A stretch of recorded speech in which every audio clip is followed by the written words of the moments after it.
大顺朝天武21年，月朗星晴的夜晚，突然一声惊雷当空炸响，震得皇宫大内的屋脊都跟着颤了几颤，却不见雨。钦天监监正匆匆赶往乾坤殿，扑通一声跪在天武帝面前。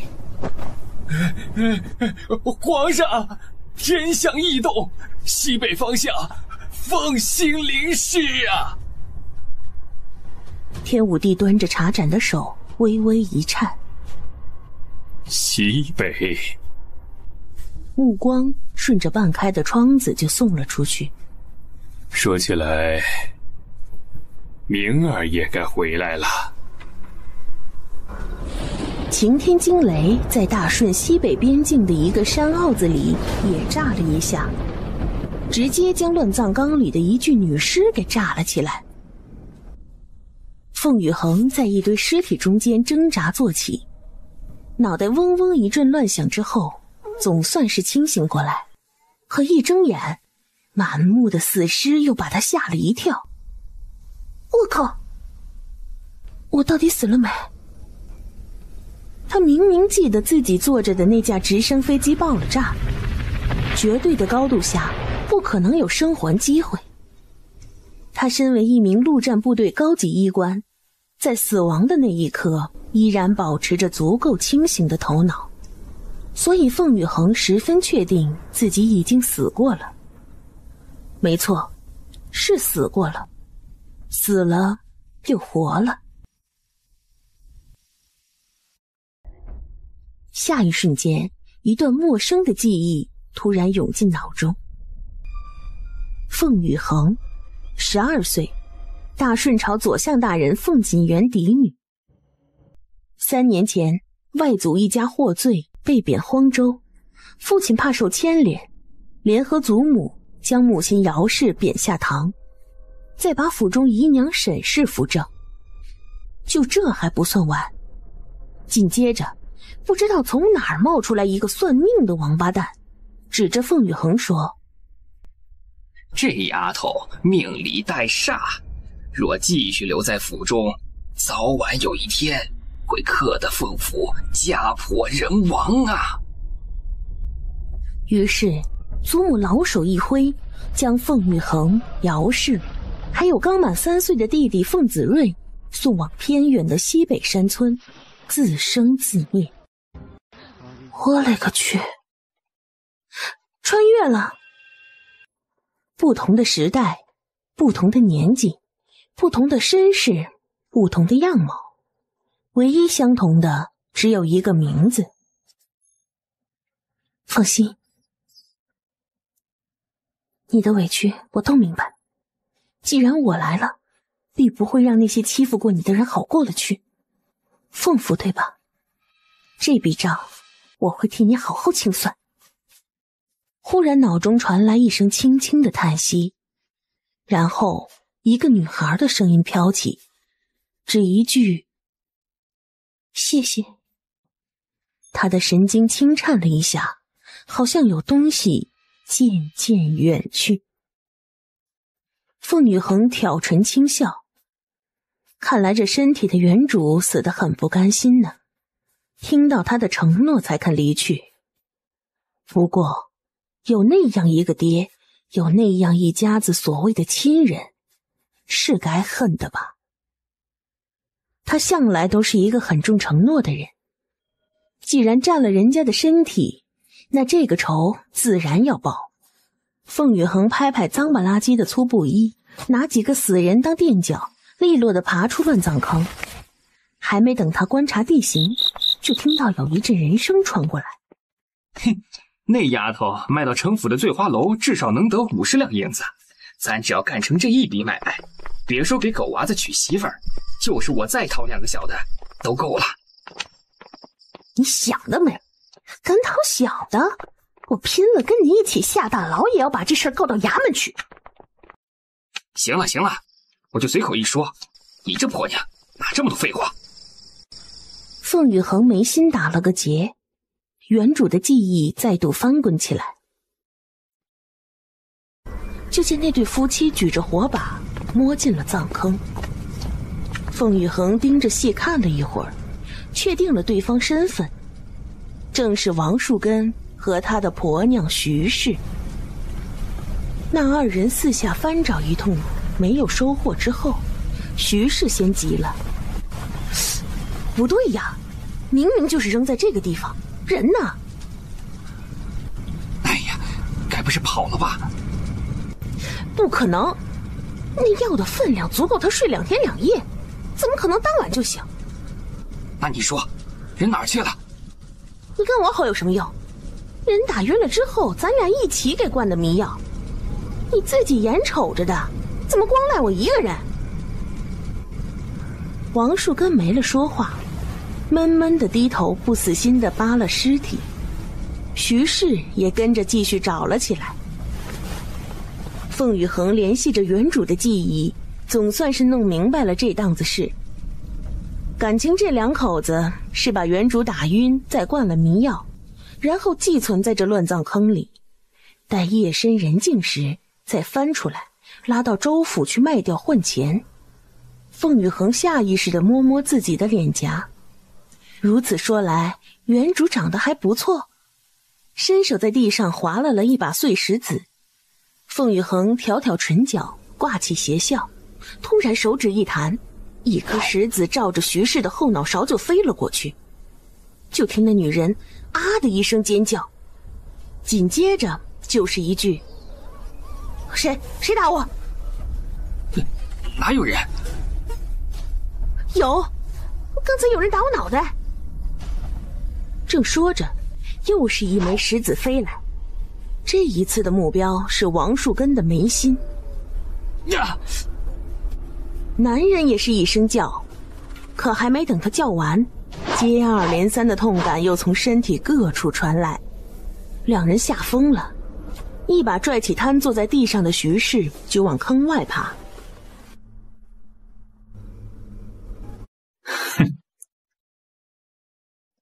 突然身后不远处传来一声轻哼，凤羽恒惊得汗毛都竖了起来，倒不是害怕，只是意外，螳螂捕蝉，黄雀在后，而他竟然没有发现。想他21世纪中西医双料圣手，12岁起就跟着祖父混在军营，跟着部队一起特训，风里雨里从来就没退缩过，早就练出比普通人敏锐数倍的觉察力，还有一身硬功夫。18岁上手术台，25岁已经是陆战部队高级医官。如果28岁这年他不死，成就会更大吧。不愿多想从前的事，凤羽恒转过身，冲着声音传来的方向就瞅了去。一个男人，或者只能说是青年人，20岁左右，暗紫锦袍，长发竖起，面如刀削，一双眼光射寒星，锐利的一如捕食的猎鹰，眉心处一个小指甲大小的紫色莲花图案，更是给这张原本就俊美异常的脸平添了几许妖异。只见那男人坐在草席子上，一双腿平伸着，自膝盖处开始染满了血。你是谁？看够了就出去。山是你家开的，缝是你家挖的，我偏不走，你能把我怎么的？说完，似乎想到什么，偏头往外看了一眼，顿时大乐。哼，现在要走的不只是我啦，你也得走。照这个烧法，这地方很快就要被燎原了。我扶你一把，你能勉强走动吗？那人上下打量他，这姑娘最多10岁出头，身体瘦弱的几乎一掰就折。虽然刚才那一手石子打得漂亮，但那也是取巧的手法，要真让她撑起她的重量，还是有难度啊。你倒是说话呀！火倒是烧不大，可你不觉得味道越来越重吗？这山缝子正好迎着风，我们是在闻烤尸体的味儿啊！烤人肉啊！烤！别说了，你试试拉动草席子，看能不能把我拽出去。凤雨恒愣了下，让他这小身板拽草席子，上头还坐着一个大男人，这不开玩笑吗？我看看。他伸手就去碰他的腿。别动！男子突然怒喝，同时猛一挥手，一下就把他的小身子推倒在地上。凤雨恒摔得生疼，怒目圆睁。你有病啊！没病会在这坐着。我不是有意推你，力气使得大了些。好心当成驴肝肺，不愿走就继续在这里闻烤肉味儿，本姑娘不奉陪了。他转身要走，身后人挫败地低吼了一声，然后叫住他：“你等等，往这边走。不远有条小溪，风向也相悖，吹不过来。”好，草席子都磨破了，你再忍忍。没事。他答得冷静，就像伤不在他身上一样。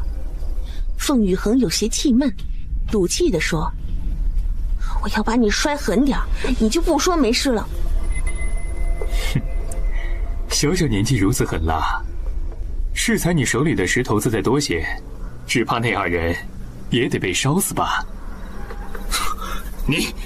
你什么你？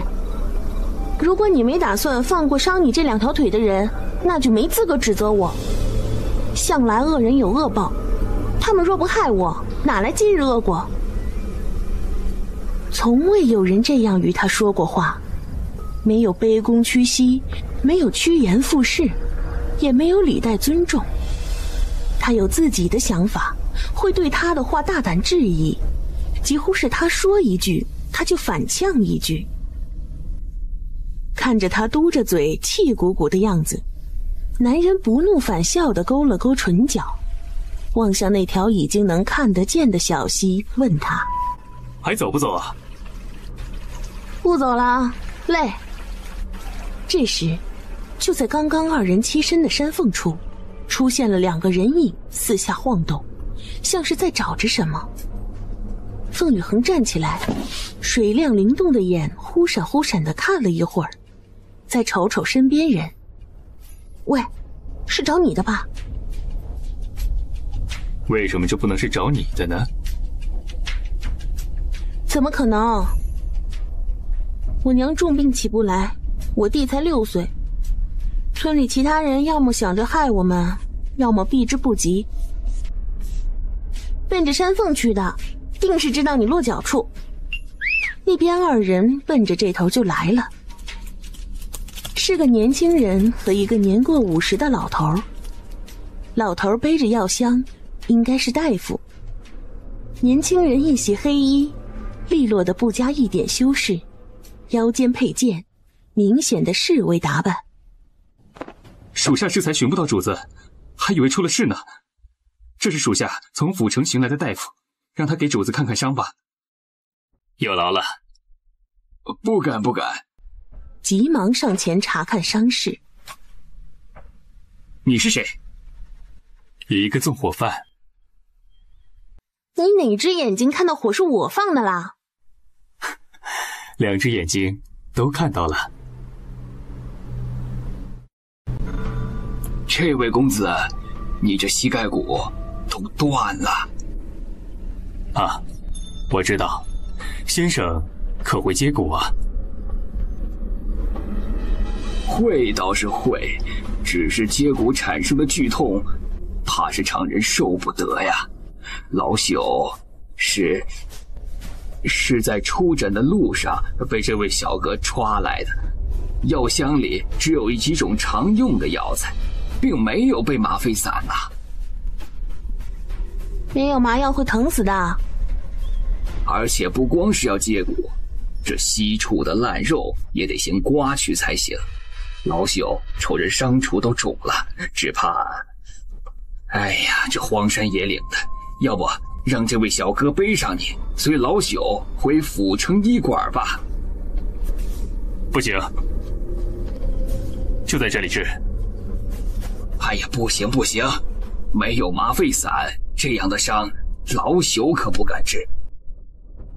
凤羽恒不愿再听他们争扯，他两只手在松散的衣袖间交叉相握，只觉抚过右腕时有微微热度传来。一刹间，他看到了不该看到的东西。前世，他开在省城的私人药房，新药特药，该卖的他都卖。凤羽恒试了试，竟然通过意念很容易就能把药房里的东西调出来握到手里。他着实惊讶了一阵，下意识就迈开腿要离开。这样奇怪的发现，必须得找个安静无人的地方好好查看一下才行。怎知他脚步刚动，突然脖颈就一凉，一柄寒剑直抵过来。别动，姑娘，对不住了。不管你是什么身份，只怪你今日不该在这里见到我家主子。话音一落，剑尖处便传来晃动。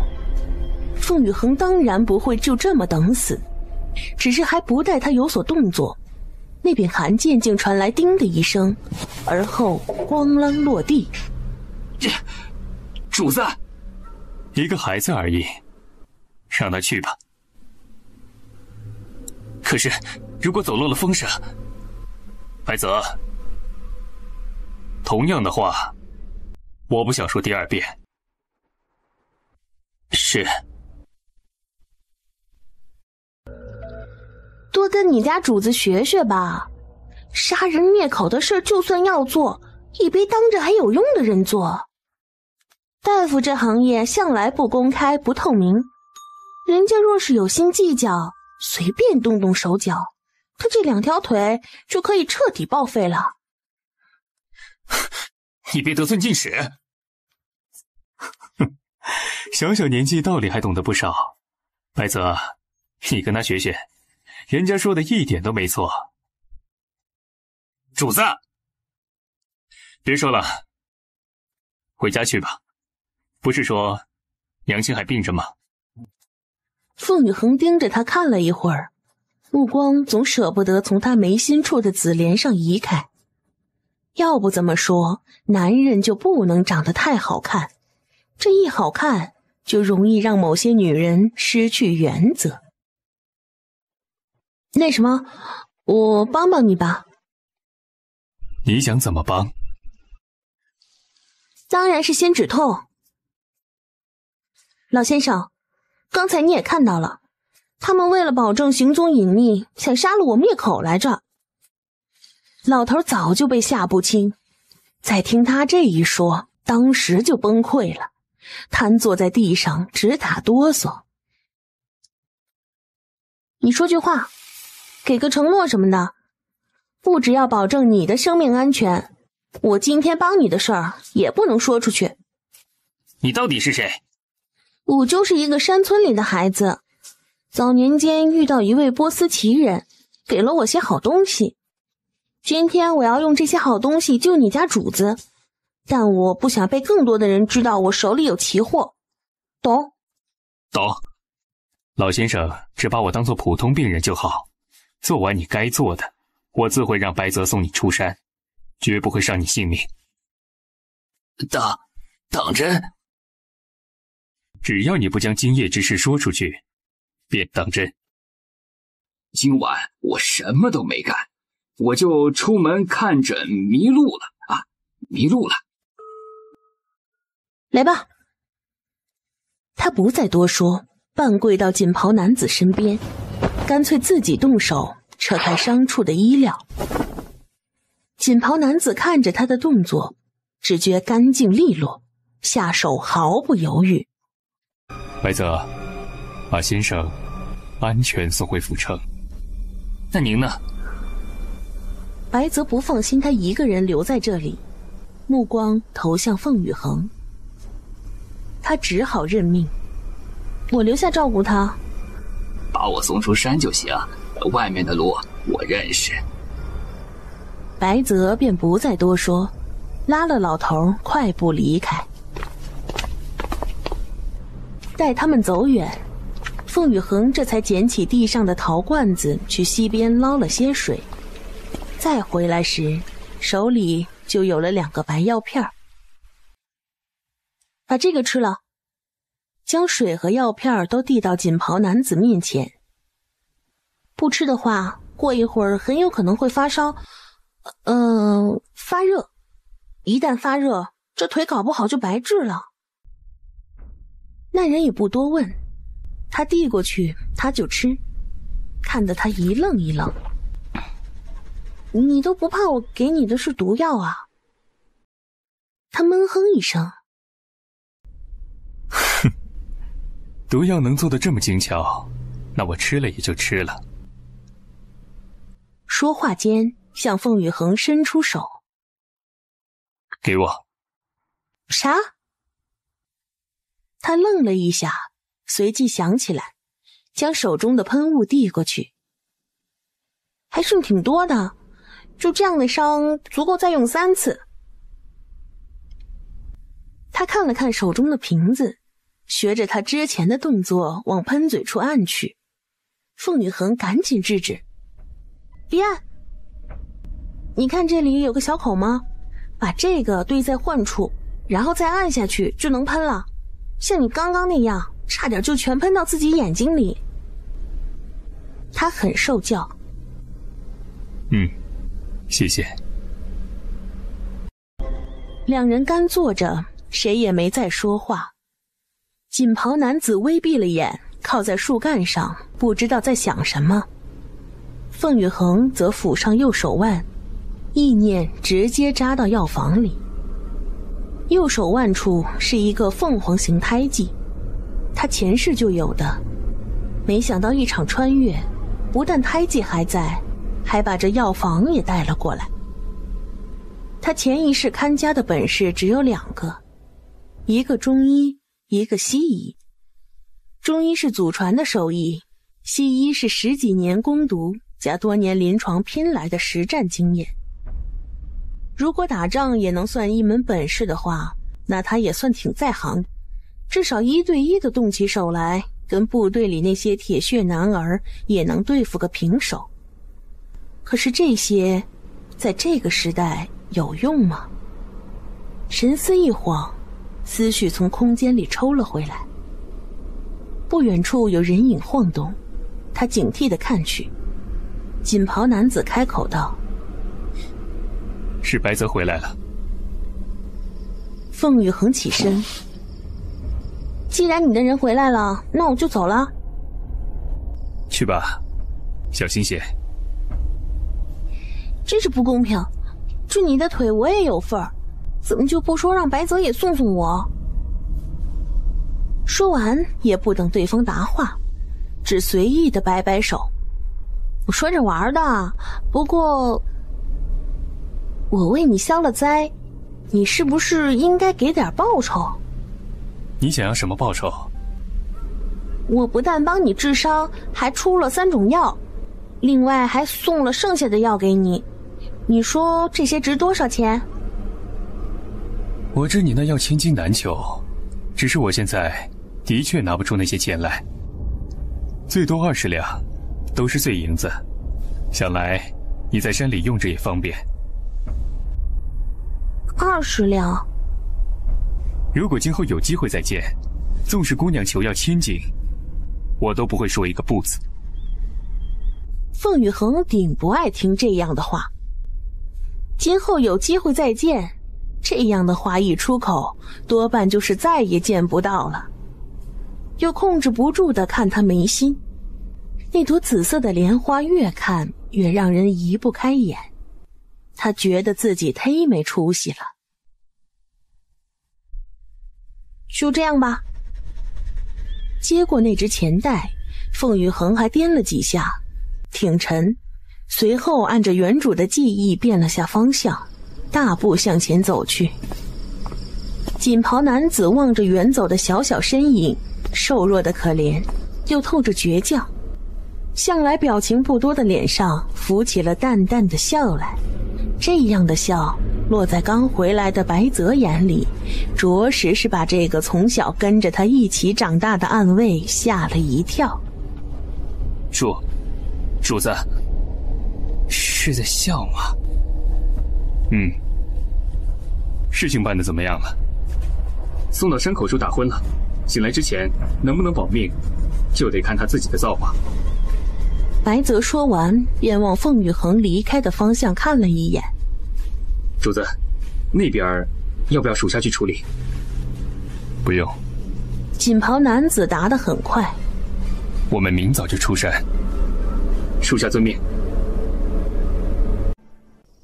凤羽恒揣着20两巨款回到西平村。这巨款的概念是他一路上从原主的记忆中搜出来的。在这个1两银子就够一家3口活1个月的山村里，20两的确是巨款了。回到村里时，天早已大亮。一路上他捡了不少草药和蘑菇，用藤蔓捆着背在肩上回来。既然进山是为采草药，空手而归总不行。循着记忆往家的方向走，还没等到地方，就听见一阵吵闹声，有泼妇骂街，小孩啼哭，还有女人求饶。他快走2步，果然出事的正是他要回的家。昨晚在乱葬坑里没烧死的徐氏正扯着一个妇人的胳膊往院子外头拖拽，旁边一个5、6岁的小男孩一边哭一边扶着摔倒在地的妇人。徐氏一脚把小男孩踹开，滚一边去！今儿你们必须从这给我搬出去，房子我要收回，想继续住就给我交1年的租子。地上的妇人身体虚弱的不行，哪经得起他这样拖拽，一边湍急地倒着短气，一边苦苦相求：等我们家阿恒回来好不好？就算要搬，也得等孩子回来。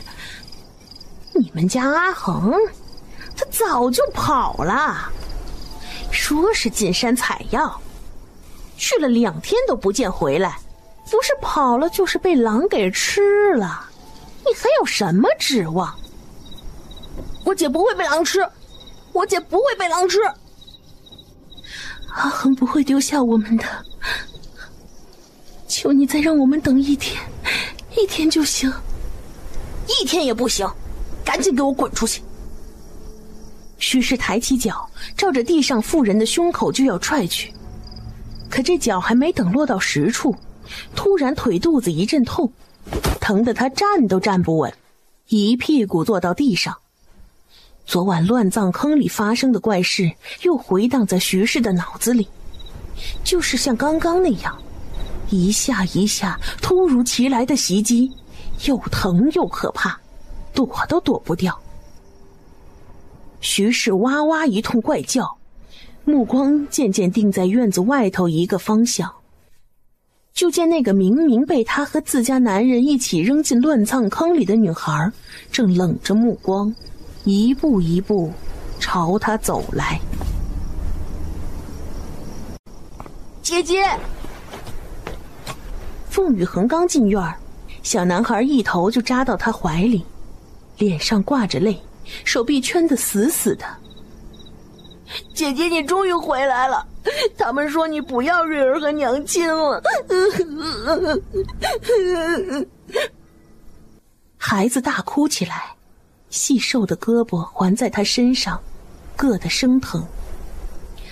瑞儿不怕。他拍拍孩子的背，把惨兮兮的小脸捧起来，一眼看去，心里咯噔一下。凤子睿，原主同父同母的亲弟弟，可是怎么跟他前世刚6岁就夭折的弟弟生得一模一样？凤羽恒的心打了颤，记忆瞬间就翻滚起来。那一年他10岁，弟弟6岁，生了肾病。凤家是中医世家，爷爷和爸爸都是最好的中医大夫，可他们家最引以为傲的本事却没能把弟弟救活过来。也就是从那一年起，家业转行学习西医。中医固然治本，但西医却更快。在面对急性病时，西医立竿见影，中医却去病易如抽丝。思绪慢慢收回，凤玉衡看着怀里的孩子，一种自昨夜醒来一直都不存在的归属感终于袭上心来。这个陌生的年代，他并不是一个人吗？再将目光往地上的妇人处投去，原主的亲娘姚氏。凤玉衡的鼻子又酸了酸。前世妈妈生弟弟的时候难产离世，这么多年下来，母亲的样子在他心中已经逐渐模糊。而今姚氏的眉眼那般亲切，已经多年不见的模糊的影像又附在眼前，他突然就笑了。感谢老天，这一次穿越原来竟是如此体贴的安排。阿衡，许是他在这时笑得实在不合时宜，姚氏有些心慌。是不是出了什么事？他拉着弟弟走上前，将姚氏从地上扶起，一边拍去身上的尘土，一边柔下声音说：没事，娘亲放心，有阿衡在，谁也不能欺负咱们。娘，别哭。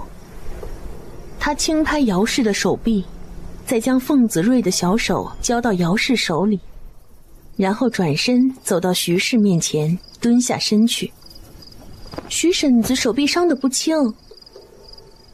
他说话间，目光已然投向徐氏透在外面的一截手腕，上头虽然已经用草药做了简单的处理，但明显的烧伤看起来依然触目惊心。徐氏一哆嗦，下意识就要用衣袖去挡，可这一挡又碰到伤处，疼得他直咧嘴。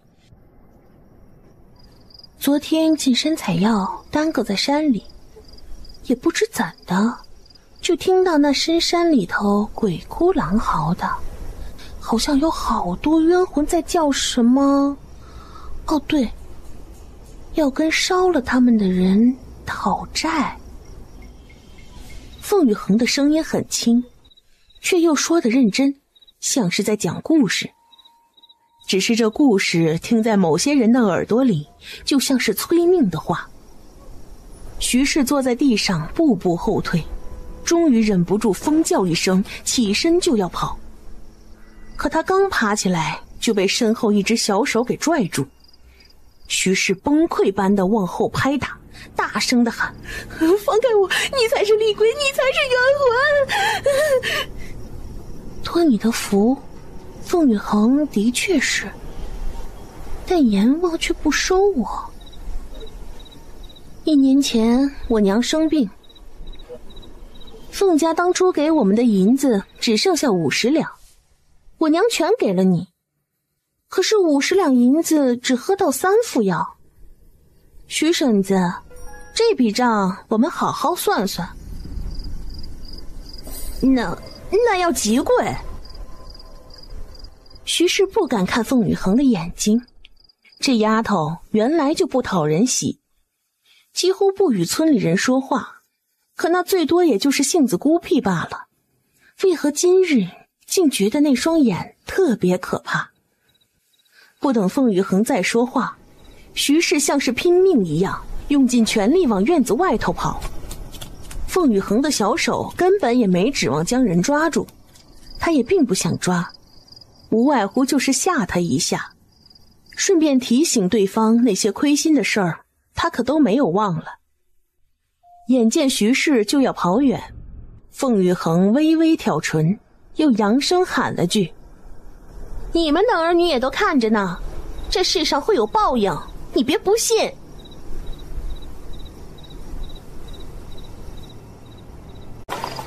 可刚爬还没2步，就见一辆马车正迎面驶来，马车驾得极快，卷起的尘沙蒙了围观村民的眼，一直到了徐氏面前。骏马在赶车人甩出的一鞭子下扬蹄嘶鸣，生生止步。瞎了你的狗眼！徐氏吓得脸都白了，只差一点点，他就要被这匹马给踩死。啪！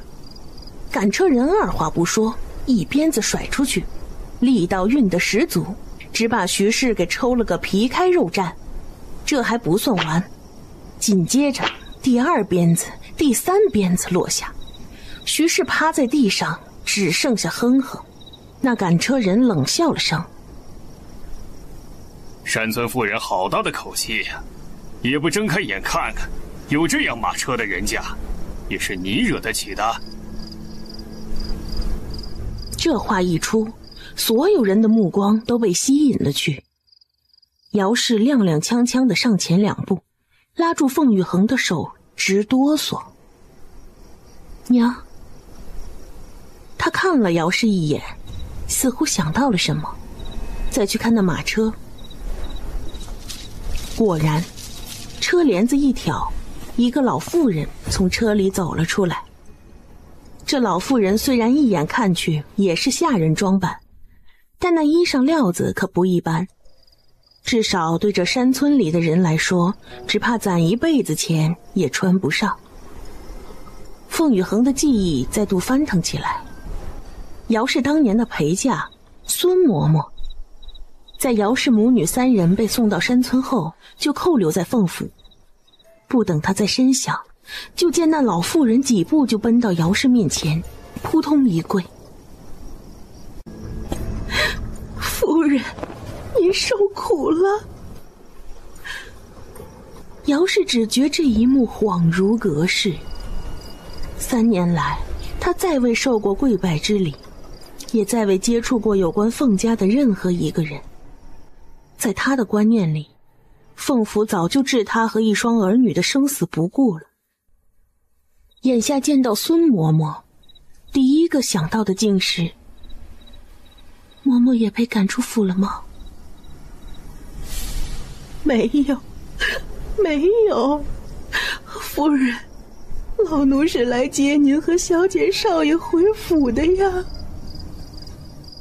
回府？不止姚氏，凤玉衡和凤子瑞都愣了一下。凤子瑞先问了声：“回什么府？”嬷嬷，这到底怎么回事？你怎么来西平村了？夫人小姐，大喜呀！九皇子打了胜仗，老爷和老太太召您回去给小姐准备亲事呢，请夫人和小姐上车回府吧。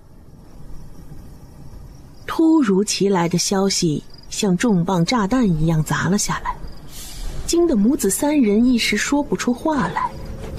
在翻江倒海的记忆中，竭力地控制住自己的心绪，强作镇定地开口：“事出突然，我们母子3人尚未有任何准备，还请嬷嬷稍后片刻，待我们收拾好再出发。”孙嬷嬷擦了擦眼角，朝着凤玉衡恭敬地拜了拜：“九皇子不日回京，还请夫人小姐快一些吧。”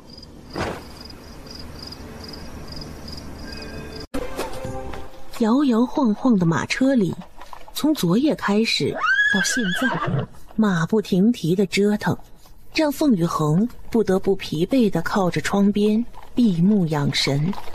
但姚氏和孙嬷嬷的话还是一字不漏地传进了他的耳朵里。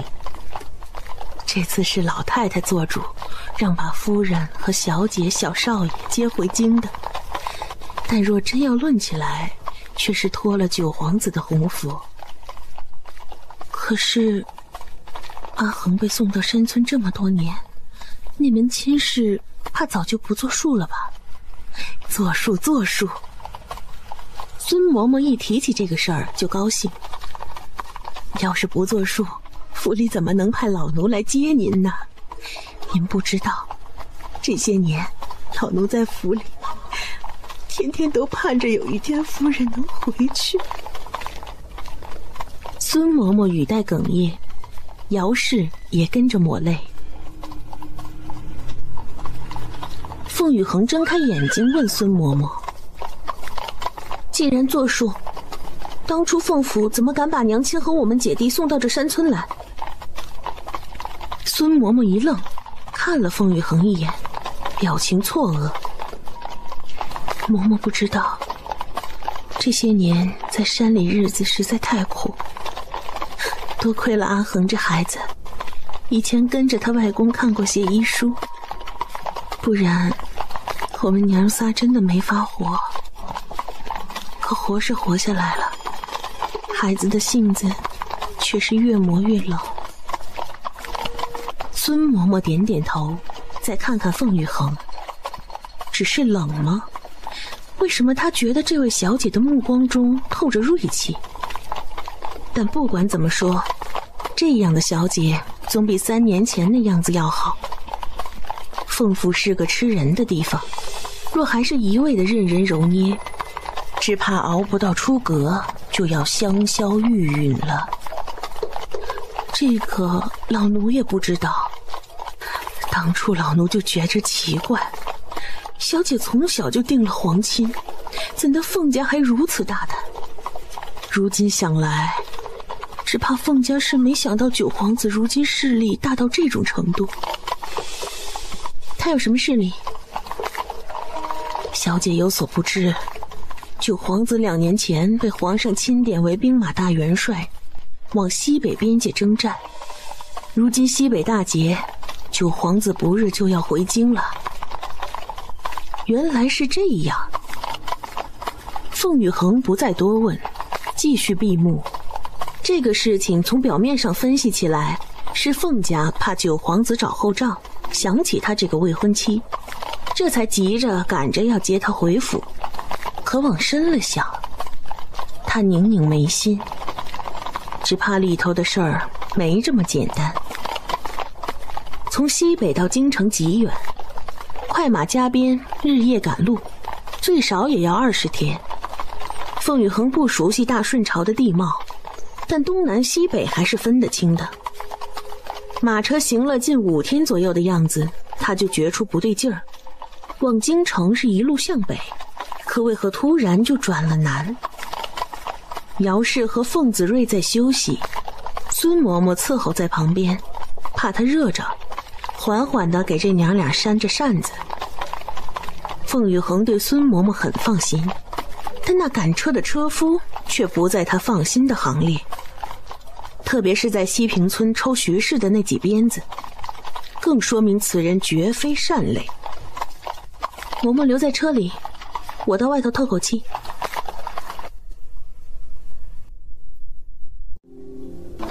二小姐，阿伯一路赶车真是太辛苦了。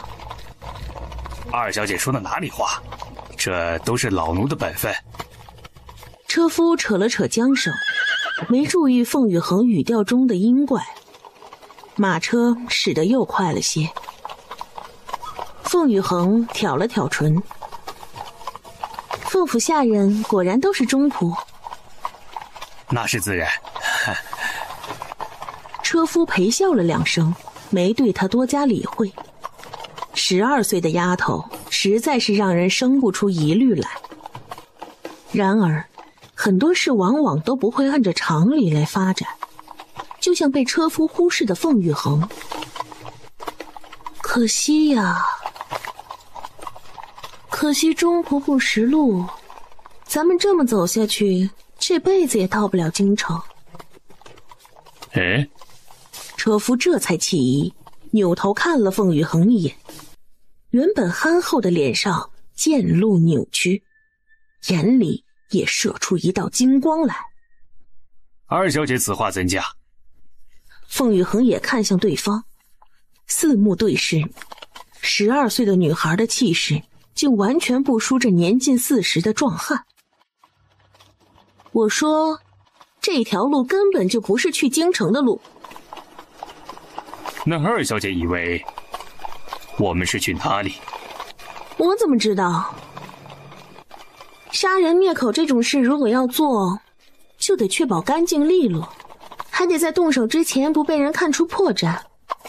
堂堂凤府自是不缺高手，错就错在他们太看清我们母女三人了。他一边说一边自嘲地笑，说起来还真是讽刺，就连死那个所谓的父亲都不肯赐给我一个好一点的对手呢。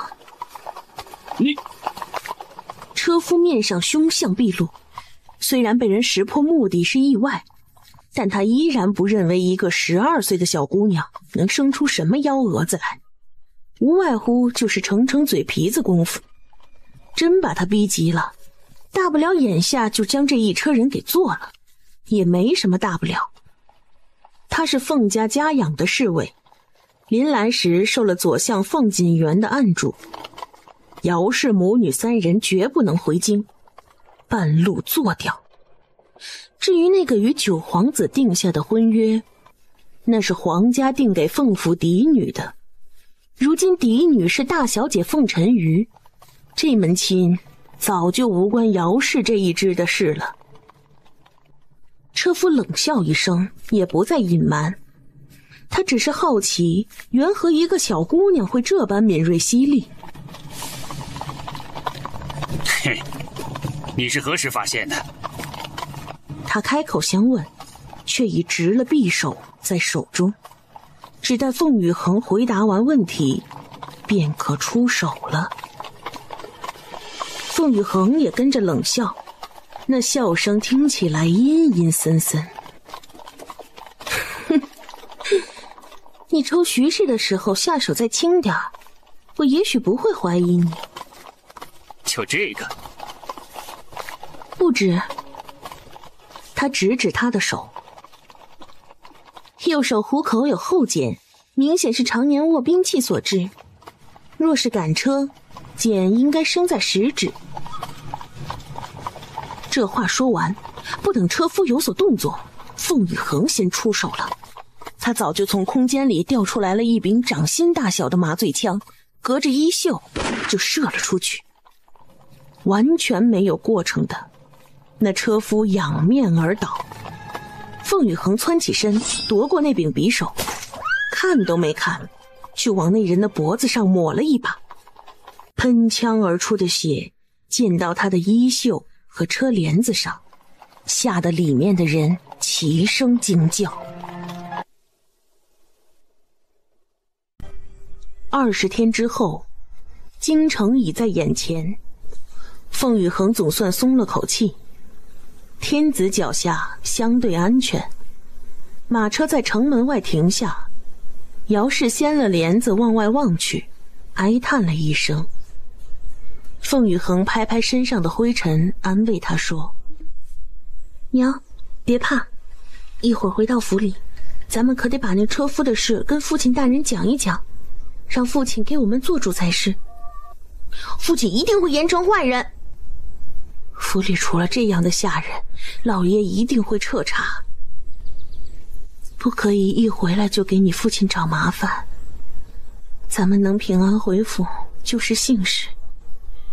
车夫的事，就说他摔死在半路，其他的莫要再提了吧。若真是车夫生事，那算是万幸了，只怕容不得我们的是那车夫的主人。凤羽恒一句话，换来姚氏与孙嬷嬷同时拧紧了眉心。其实大家心里都有了几番猜测，却谁都不及凤羽恒这样，想说便开口说了出来。孙嬷嬷是下人，满心欢喜地想着自家主子从此能过上好日子。姚氏虽对凤府不再有过奢望，却也盼着今后岁月安稳。车夫的事对他们几人来说都是心里的一根刺，说是怕麻烦不愿再提，实则不过自欺欺人。娘，你记着，有的时候忍一时并不能风平浪静，退一步也不见得海阔天空。凤羽恒挂念着姚氏的性子得改，但也知道不能急于现在。现在，他抬眼往旁边不远处的官道上看去，只见人群中渐起喧哗，与他们同来的方向中，正有一支队伍在百姓们的簇拥下向城门方向缓缓行进。百姓们显然是有备而来，凤羽恒的马车很快便被人群挤在其中，大量的人随着凯旋的号角声从城里往城外挤，遇到队伍后自动分站在官道两边，有提着花篮子的，有提着鸡蛋粮食的，有带着酒碗的，还有抱着孩子两眼含泪的，更有的人干脆跪下，冲着队伍磕起头来。凤羽恒往那队伍中望去，但见开路先锋后面一辆华丽的车辇被重点保护着，车辇四周围着藏青色的帷幔，4名将士站在4个角落，身着重甲，手持长刃，面色肃穆。百姓纷纷向那车辇叩首。他听到大家纷纷在说：九皇子打了胜仗，比皇上献帝的期限整整早了2年，是咱们打胜的战神呐！九皇子千岁千岁千千岁！所有人都跪了下来。一时间，凤羽恒的这辆马车便显得尤为突兀。九皇子凯旋而归，人们都忙着欢呼歌颂，不停地有百姓将酒碗递到将士面前，却从未见有人接。百姓倒也习以为常，只道是军规森严。凤羽恒却发现，这浩浩荡荡的队伍哪里能看到凯旋的喜气，就连走在前面的先锋官都是一脸阴霾。和九皇子打了胜仗是事实，这个事情这一路上他已经确认了多次的，各地驿站都在传报着这件大喜事，喜报贴的满大街都是。喜不像喜，必事出有因。他再往那车辇处看，目光便带了更多的探究。偏也巧了，车辇经过时，有阵疾风吹过，掀了车窗的帘子，帘子里有一张戴着黄金面具的脸，自鼻下开始一直到额头，全部被面具罩着，唯眉心处开了一个小孔，隐隐能见到幽幽的紫色。凤羽恒下意识的就在马车上站了起来，直盯盯的瞅着对面的车帘子，被风吹起又合上，再吹起再合上，他手底心口呼吸都不顺畅了。他能确定，那车辇里戴着黄金面具的人，就是他刚来到这个世界时在山里见到的那名男子。他无论如何也忘不了那张生着妖异紫莲的俊美的脸，也无论如何也想不通，为何那人要戴上面具。那个人就是九皇子吗？阿恒是说坐在车辇里的人，既然是迎九皇子回京，那肯定就是了。孙嬷嬷已经跟着百姓一起跪到地上，不住地朝那车辇磕头。凤羽恒心头升起思虑，就站在马车上望着，总觉得在那车帘子挤动之间，里面的人似乎也往他这边看了一眼，却并未见目光停留。许是不记得了吧？他自嘲地缩回了身子，坐了下来。既是九皇子，那便是这种封建王朝1等1的贵人，怎么可能还记得个山野孩子？只是，为何他的队伍明明是打了胜仗，却不见喜气？九皇子。凤羽恒突然又是一怔，冲口就问：孙嬷嬷，你之前说凤家接我们回来是为了什么来着？孙嬷嬷从地上爬起来，堆了一脸的笑。小姐，是为了您跟九皇子的亲事。阿恒，苦日子就快熬出头了。如今九皇子有军功在身，即便是在其他皇子面前，那都是要高出一头的。我的阿恒有福气了。待大军进了城，紧随其后也进了城。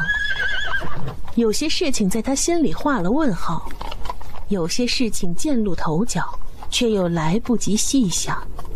一行人驱着马车往凤府疾驰，却不知那黄金面具下的双眼早已随着车帘的掀动看到了呆立在马车上的小小女孩，瘦弱依旧，比在山里时更加狼狈。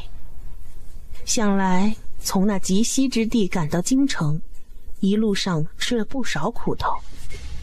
去查。只一句话，站在一旁随侍的白泽立即明白，躬身答道：是，属下遵命。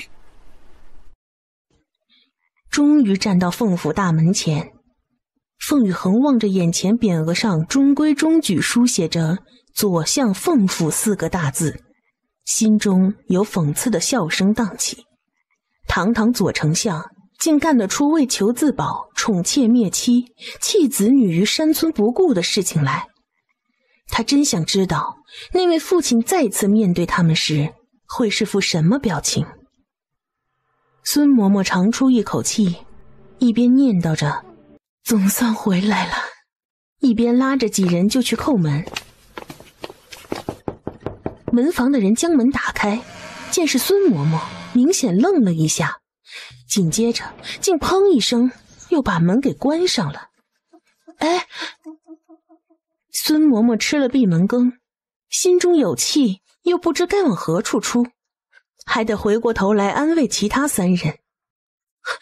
夫人别急，定是下人往里头通报去了。凤子睿抓着凤羽恒的手不肯撒开，这个既陌生又带着一丁点熟悉的地方，让他既向往又恐惧。众人就在门口等了许久。凤子睿的一句父亲是不是不愿意见我们已经问了3遍，就在刚要问出第4遍时，大门终于再次打开。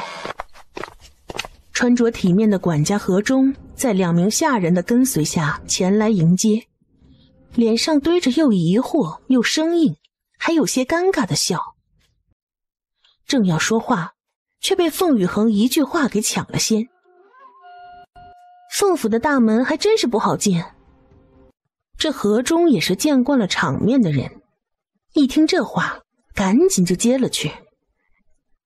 二小姐言重了，是守门的下人不懂规矩，还请二小姐先随老奴去正堂。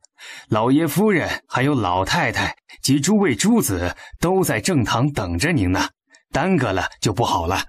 回头啊，那不懂事的下人随二小姐处置。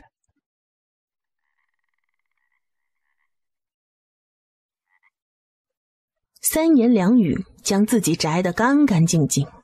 凤羽恒无意与一个管家过多计较，这凤府进都进来了，他倒要看看这到底是一家子什么样的妖魔鬼怪。何中将人往正堂领，一路得见的下人没有100也近80，人人面带疑惑，低声窃语。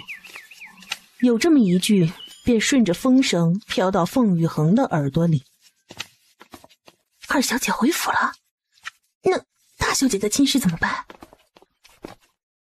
早就生过这样的疑虑。九皇子打了胜仗，凤府想起来还有这门亲事，巴巴地派了人将他们接回京城，可为何又要派人在半路将他母女3人劫杀？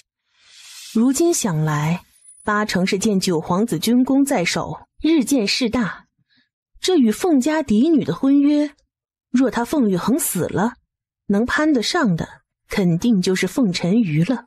如今凤沉鱼的生母沈氏以妾位翻身坐上当家主母的宝座，凤晨瑜也顺理成章地成了凤家正儿八经的嫡女。再绕过一片牡丹花海，终于到了凤府设立在牡丹院的正堂。姚氏一路就只是低着头，怯生生的模样让凤子睿也跟着害怕起来。凤宇恒面无表情，对凤府这几年来愈发贵气的景致，他也觉新奇。但多年军旅生涯摸爬滚打过来，早让他学会把心底情绪选择性收藏。除孙嬷嬷因为身份在门外便站住之外，众人进了正堂。只见为首一位雍容华贵的老妇人端端而坐，与老太太隔桌并坐的是一壮年男子，40左右年岁，表情刻板严肃，那便是父亲凤锦元。依稀从原主的记忆中搜得儿时也曾被父亲抱过肩头，用半长的胡渣磨蹭脸颊，只是那样的记忆怎么也没法跟眼前这张冷漠的脸孔重叠在一起。挨着凤锦元下手边坐着的是一只肥硕的熊。熊。他不知道还能用什么词来形容沈氏这女人。40不到的年纪，已经胖得滴溜圆。在沈氏身边站着的是凤家长女，也是如今的嫡女，14岁的凤晨瑜。这凤晨瑜的确对得起沈氏为她取的名字。手如柔夷，眉如翠羽，巧笑倩兮，美目盼兮。一身水蓝的坠地长裙，把玲珑的身段展现得淋漓尽致，一只羊脂玉镯环在腕间，衬得肌肤白嫩有光。向着姚氏三人看过来时，眼里带着悲切与同情。这样的眼神让人看了都心生爱恋。人人都知大小姐凤晨瑜是个仙女般的人，对府中下人都以礼相待，又怎忍心见这亲人狼狈而归的场面。凤锦元先心疼女儿了。晨瑜啊，不用你招呼了。晨瑜许多年没见姚姨娘、恒妹妹还有子睿弟弟了，父亲就让晨瑜在这里待上一会儿吧。凤锦元不再说什么，凤宇恒跟在姚氏身后，拉着凤子睿快走了几步，然后屈膝跪下。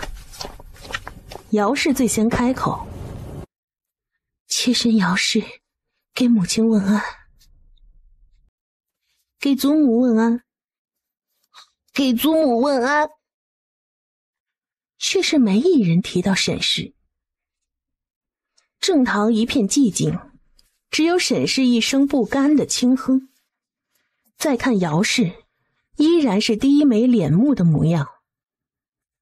过了好一会儿，才听到那老妇人了一下，然后又再度陷入寂静。凤宇恒眨眨眼，把头抬起来，看了老太太一眼，这就算完了。见凤宇恒与之对视，老太太一脸的嫌恶，但好歹气度还在，并未当面指责，知道我与你父亲念着当初的情分，也是想着你们姐弟才接你们回府。既然回来，就要懂得感恩。是。凤宇恒点点头，眉眼不动，再开口，声音里不掺一丝情绪。人人皆知，父亲最是重情重义。这话凤锦元很受用，沉着脸点点头。谁知凤宇恒紧跟着又说了句：当初若不是顾念着沈姨娘的娘家为父亲赶考花费不少银两，父亲也不至于把当家主母的位置换给沈姨娘做。可见父亲不是忘恩的人，人品贵重。啪！沈氏一听这话，终于坐不住了，随手扔了只茶盏过来，在凤宇恒面前炸开了花。凤宇恒护着母亲和弟弟站起身来，目光对上那只扔茶盏的熊。原本就素质不佳的女人见他居然敢如此理直气壮地与自己对视，火气腾的一下就窜了上来。下贱的野丫头！沈氏急走几步，做事就要扇他耳光。凤羽恒也不躲，低头盯着他挪来的步子，眼瞅着沈氏一脚踩上洒翻的茶水，另一只脚踏中瓷器碎片。他厚道地拉着母亲和弟弟往后挪了挪，就听扑通，沈氏滑倒，一只手按到碎片上，血一下就冒了出来。一时间正堂大乱，沈氏吱哇乱叫，坐在地上不停地蠕动着。那只出了血的熊掌被他用另一只手捧在面前，不敢置信地瞪看着。站在一旁边的凤沉鱼大惊失色，扑到沈氏面前，用帕子去按伤口，然后仰着头摆出他一贯的楚楚可怜又娇艳动人的小模样。父亲，快叫大夫给母亲看伤吧。凤锦元狠狠地瞪了凤羽恒一眼，再看向沈氏，冷哼一声，还是吩咐了下人：总夫人回金玉院，请府里的客卿大夫去看伤。两个嬷嬷要扶着沈氏往外走，沈氏哪里甘心，身子一拱两拱的就甩开了搀扶的嬷嬷，回过身指着凤羽恒三人破口大骂：贱人生的贱种，半点规矩不懂，养在山里几年愈发的野性，小小年纪就一副狐媚的样子，清清白白的小姑娘眼睛里哪来的这股媚态？凤羽恒眨了眨眼，他这一路上有在河水里仔细照过，这双眼睛灵动非凡，是五官中他最满意的，哪里就有媚态了？这泼妇撒起泼来，还真是什么话都能往外说。凤沉鱼在人前向来都是既明事理又温和体贴的模样，一听沈氏当着这么多人说出这种不着调的话，赶紧上前把他嘴捂上。母亲，您是摔倒头，摔糊涂了吧？一句话把沈氏对凤羽恒的辱骂归罪于他摔到了头。凤羽恒也懒得理那泼妇，他只是把目光投向凤锦园。同样是女儿，印象中她也做过凤家的嫡女，印象中这位父亲也曾对着原主笑过，何以现在竟连一丝父女情分他都感受不到？过去的事休得再提。凤锦园黑着脸，虽不喜凤羽恒这一身戾气，但沈氏身为当家主母，所言所行也实在让他下不来台。陈宇，扶你母亲回金玉院。是，父亲放心，我会请大夫为母亲好好看看，可别落下病根才好。这一句又给凤羽恒安了个害嫡母落下病根的罪。凤羽恒眼角带了笑，看来在凤府的日子不会太无聊呢。沈姨娘，阿恒是帮着父亲念您的好，让父亲不论何时都记得沈家当年的大恩。你看我多仗义。凤锦园实在听不下去，他家这儿并不是京城扎根几代的大富贵人家，他当年是凭着真本事在科举中一举夺魁，又在朝堂上左右逢源，才拼来了今日家业。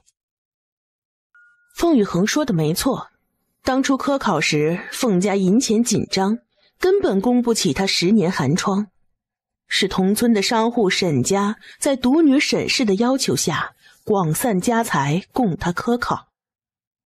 沈氏又留在村里照顾老太太多年，可他夺了状元之后便娶了太医院院士的女儿姚氏。这事儿是凤家亏欠了沈家，可他后来不也提了沈氏做主母，难道恩不恩的还要被挂在嘴边一辈子？够了！老爷，你什么意思？难道我沈家当初对凤家的付出都是假的？我不是那个意思。那你是什么意思？沈氏不依不饶，战斗火力瞬间转移。凤雨恒拉着母亲和弟弟就准备看热闹，可偏偏有人也不笨。凤晨瑜一见情况不对，眼珠一转，一边捂着沈氏的嘴，一边冲着凤雨恒道：阿恒妹妹，你怎的跟母亲一口一个姨娘的叫？这像什么话？母亲都被你气糊涂了。母亲，阿恒妹妹刚回府，不懂规矩，还需您以后多教着点儿。姚氏早就被凤雨恒一口一个沈姨娘叫得心惊胆颤的，如今凤晨瑜刻意提起，姚氏做事就又要下跪赔罪。凤雨恒一把将姚氏给拖住，说什么也没让他跪下。姚氏急得手都哆嗦，小声劝凤雨恒：阿恒，咱们刚回府，你不能这样。是阿恒叫错了，对不住沈姨。母亲，主要是以前叫姨娘叫习惯了，一时不好改口。沈氏气得又要发作，就听到老太太手中权杖往地上狠狠一跺，一个一个越来越不像话。嫡母没个嫡母样子，庶女也没个庶女样子，我凤家的规矩都是摆着好看的吗？老太太，您可得给媳妇儿做主啊！做主？老太太瞪了沈氏一眼，这个儿媳她从来都不喜欢，要不是姚家获了罪，急需凤府表个态度，她说什么也不肯把沈氏扶正的。你倒说说，让我给你做什么主？当年就有人说这丫头是煞星，咱们把她送走这几年，府里多安生，可她一回来就闹出血光之灾，这样的煞星怎么可以留在府里？夫人，阿恒怎么会是煞星？那是妖人胡说八道的。那今天这事儿作何解释？这丫头命里带煞是人人皆知的事，照我看，应该送到城外庙里去。他拿3年前煞星一事说话，老太太心里也滑了魂儿。一时间，堂内众人都沉默起来。僵持间，管家急匆匆跑了进来，贴在凤锦园的耳边悄声耳语。就见凤锦园那张冰山脸在片刻之内扭了无数表情出来。不多时，管家退下，就见凤锦园大手一挥，吩咐下人送姚姨娘和2小姐、2少爷回柳园安顿，一应奴仆下人吃穿用度按姨娘份置办。什么？老爷你说什么？我说让姚氏带着阿恒和子睿到柳园安顿。不行，他们留在府里，那我的陈宇怎么办？凤晨瑜一把捂住沈氏的嘴，他知沈氏的意思是凤雨恒留在这里，那这门婚事就轮不到他。可想是这么想，话却不能这么说。母亲，不管谁在府里，陈瑜都是凤府的嫡女，这一点不会变的。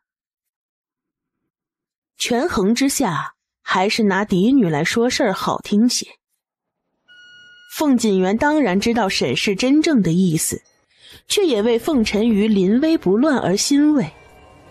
这个女儿没白培养，不管做什么就是让人满意。是，陈瑜是我凤府嫡女，这一点又不会变。说这话时，他的目光是看向凤雨恒的。凤雨恒一与之对视，他的眼不似凤晨瑜那般顾盼生辉，但却灵动深邃，一眼看去深不见底。凤锦园将目光收回，他不知道这个女儿是何时变得这般不可琢磨。刚一回府，几句话便挑起沈氏的脾气，而他自己则像没事人一样隔岸观火。老太太！沈氏见凤锦园这边说不通，转而又去从老太太那里寻找突破口。而对于凤锦园突然改变主意，留下姚氏三人，老太太也是不解又不情愿的。可她到底不像沈氏那么缺心眼儿，适才儿子是听了管家的耳语之后才下的决定，一定是外头发生了什么事情。你家老爷做的决定，什么时候轮得到你说不行？陈瑜，扶你母亲回去。母亲放心，父亲自会有主张，不会亏待陈瑜的。偷偷扫了眼老太太愠怒的脸，沈氏搅了搅手里的帕子，半信半疑的跟着女儿往外走去。还真是多灾多难，半路上好好的车夫突然就暴毙了，回到府里也是不得安生。与其这样，不如就让我们在山村待着多好。他提到车夫暴毙时，故意看了一眼其他人的反应，余光一扫，就瞥见沈氏和凤晨瑜才要迈出屋门口的背影不自然地僵了僵，随即匆匆离开了正堂。老太太倒是没什么明显反应，只是凤宇恒一瞥间发现凤锦园的瞳孔产生了一次猛烈的收缩，他冷笑，心中有了数。回柳园的路上，凤宇恒一直在猜管家何中到底和凤锦园说了什么。他能看得出，在沈氏提出要把他送到庙里时，凤锦园是动了心的，包括老太太。他出府入庙，这就又有了无限可能。思来想去，半路劫杀一事都算不到姚氏或是凤子睿头上。姚氏一罪臣之女，已被贬为妾，就算回了府也没翻身可能。凤子睿虽是男孩，但上头有沈氏生的嫡子凤子浩，凤家家产轮不到子睿头上。凤宇恒更加肯定，这一切都是冲着他来的。甚至3年前的出府，多半也并不单纯只是凤家为了避姚家的嫌。从前我们事事遵从凤家安排，到头来又换来了什么？西平村这几年的日子，林亲难道还没过够吗？提起西平村，姚氏也没了脾气。那3年实在是磨尽了他所有的希望。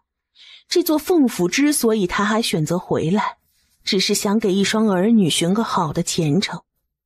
有凤家做主，总比在山村里强。跟着回来的孙嬷嬷挂念凤家对姚氏的态度，问了句：那车夫的事，老爷怎么说？父亲和祖母并无半句关切之语。咬文嚼字让他极不舒服，干脆换了自己习惯的表达方式。人家根本不管咱的死活，连做个关心的样子都没那个耐性。所以娘亲啊，嬷嬷啊，别再指望凤府对咱们有多好，不暗地里下绊子就是开恩了。这话也是说给姚氏听的，这个娘亲她总得找机会慢慢开解，现在还不是时候。眼下她担忧的是那管家与凤锦园耳语之事。既然凤锦园改变主意让他们留在凤府，那就说明暂时算是默许了他与九皇子这门婚事。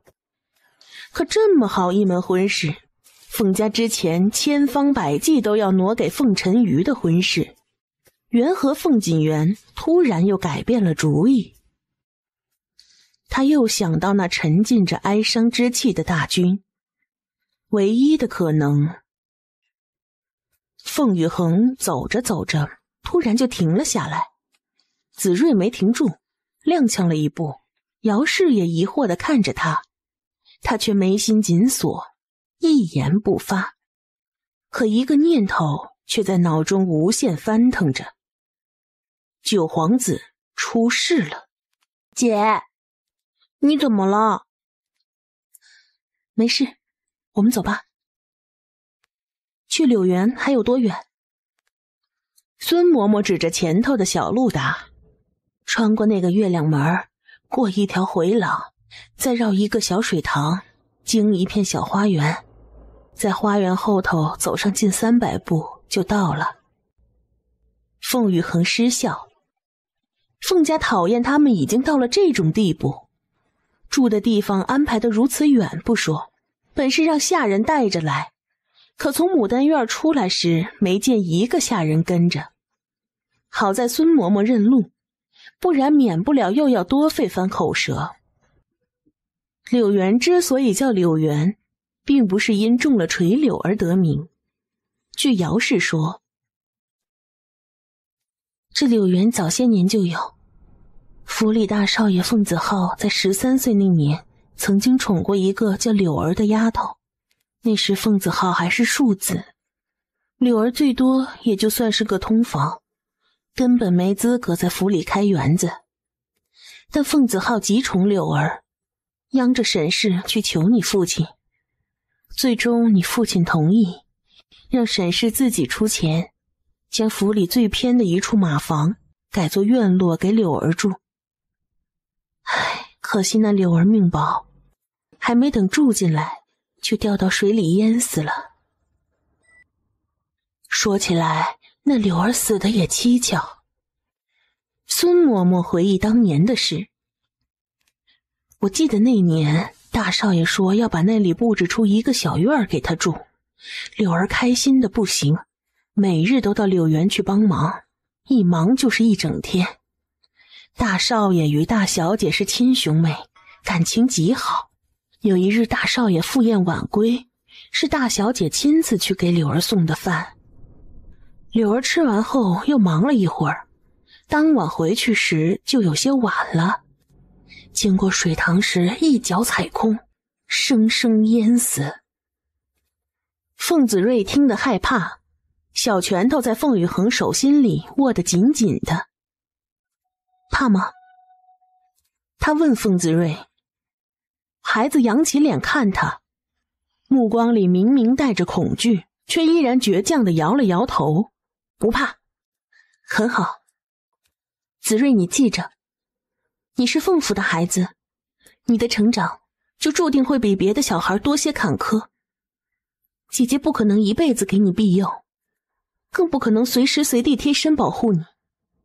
但是不要怕，有坎坷不一定就是坏事。要想在这种吃人的地方平安活着，你就必须得有承受风雨的能力。关于柳儿的死，他总觉得并非意外那样简单，只是事已过去多年，通房丫头而已，深究无益。院子里站了几名下人，显然是先一步过来等在这里的。一个嬷嬷，2个丫鬟，仅此3人。见姚氏一行人回来，那嬷嬷带头上前，原本没有表情的脸瞬间堆起职业性的笑容，弓了弓身子道：给姚姨娘问安了，姨娘可还记得老奴？李嬷嬷：正是正是，大夫人说了，姚姨娘刚回府，诸事不便，换了不懂规矩的婆子来，怕是伺候不好，就让老奴带着2个大丫头先过来帮衬着，待这边一切安顿好，再给姨娘挑得力的下人使唤。真是有劳大夫人了。这李嬷嬷一向是伺候沈氏的，在沈氏还是个妾的时候，李嬷嬷在见到她时也曾点头哈腰的叫大夫人。如今风水轮转，再回凤府，一切都与以往不同了。在李嬷嬷的带领下，另外2个丫鬟也过来给3人见礼，一个叫满喜，一个叫宝堂，2个丫头16、17岁的样子。满喜略高挑些，宝堂有些微胖，但若凤羽恒按21世纪的眼光审视，微胖便是最性感的身材。他冷眼瞅着前面3人，说是下人，但衣着体面，态度毫不卑谦。2个丫头甚至还描了淡淡的妆容。再瞅瞅他们母女3人，粗布粗衣，赶路赶得一身狼狈，知道的是主子，不知道的还以为他们才是奴才呢。李嬷嬷是老人，面子功夫做得很足，不管心里怎么想，脸上总是挂着笑。但满喜和宝堂则不然。凤羽恒从2人脸上看出了明显的不屑。再瞅瞅这2位，一个鹅黄，一个淡绿的轻纱坠地长裙，这哪里是干活的料？他的心情瞬间好了起来。既然人头来了，那就开工吧。这满院子的灰调就由满喜和宝堂负责清理，李嬷嬷打个下手，孙嬷嬷跟着我一起收拾里屋。他一边说，一边走到角落里，随手拿了堆在那里的2只扫把，一点都不客气地往满喜和宝堂身上一扔。窗旧上的灰，房子顶上的土，院里这些破烂东西都给我打扫干净。地面要用水泼，再拿刷子刷出本色。你们做下人的，想来这些事情不用我过多吩咐，那就抓紧些，干完了就能吃午饭了。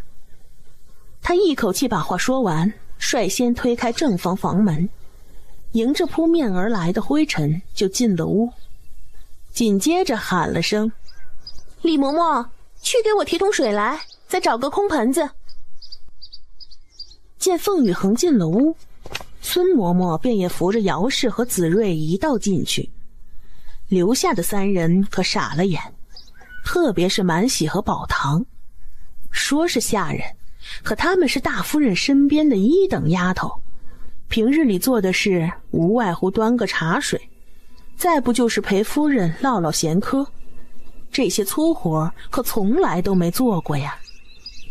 2个丫头为难地瞅了瞅李嬷嬷，见对方也无奈地摇头，便知也是没有办法，谁让大夫人把他们派过来了呢？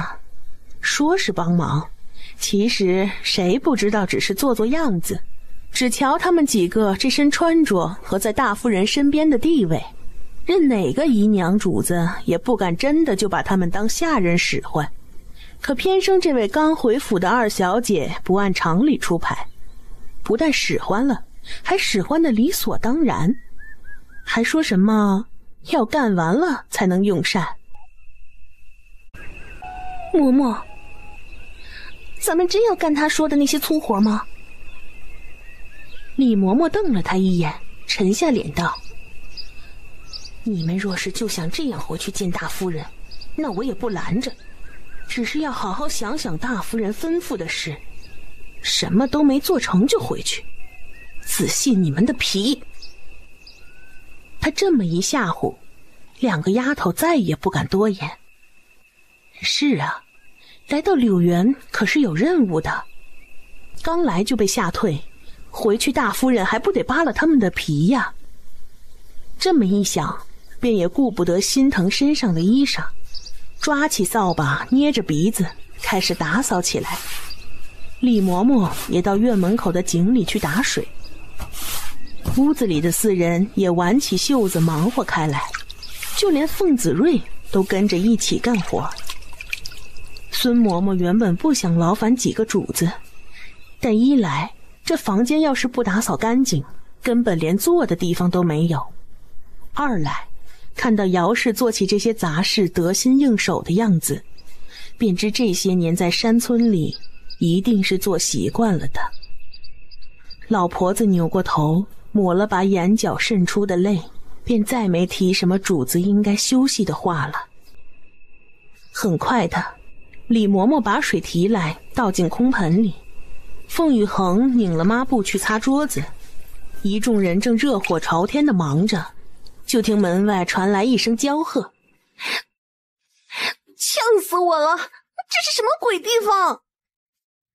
凤雨恒一偏头，顺着敞开的房门，就看到打院门口进来2个女孩，都10岁出头的样子。走在前头的那个穿了一身带着精美刺绣的桃红长裙，一只手里捏了方帕子捂在唇边，另只手提了个包袱，脸上的嫌恶比满喜那丫头要强烈上几倍，一边走一边踢开院中散放的几把破椅子，动作既张扬又跋扈。后头跟着的那个要内敛一些，水蓝纱裙衬得人很干净，虽也是以帕子掩住口鼻，但并未露出不喜的情绪，反而张着大眼睛四下好奇地打量。见前面的女孩踢开椅子，还伸手拽了拽对方的袖子，说了句：“四妹妹别这样。”“还要我怎样？三姐你放心，父亲让他们住在这里，摆明了就是厌烦。那姚氏的娘家出了多大的事儿，咱们凤府没跟着受连累就是万幸，现在又把他们接回府里已经是大恩，难不成还要好言好语的哄着供着吗？”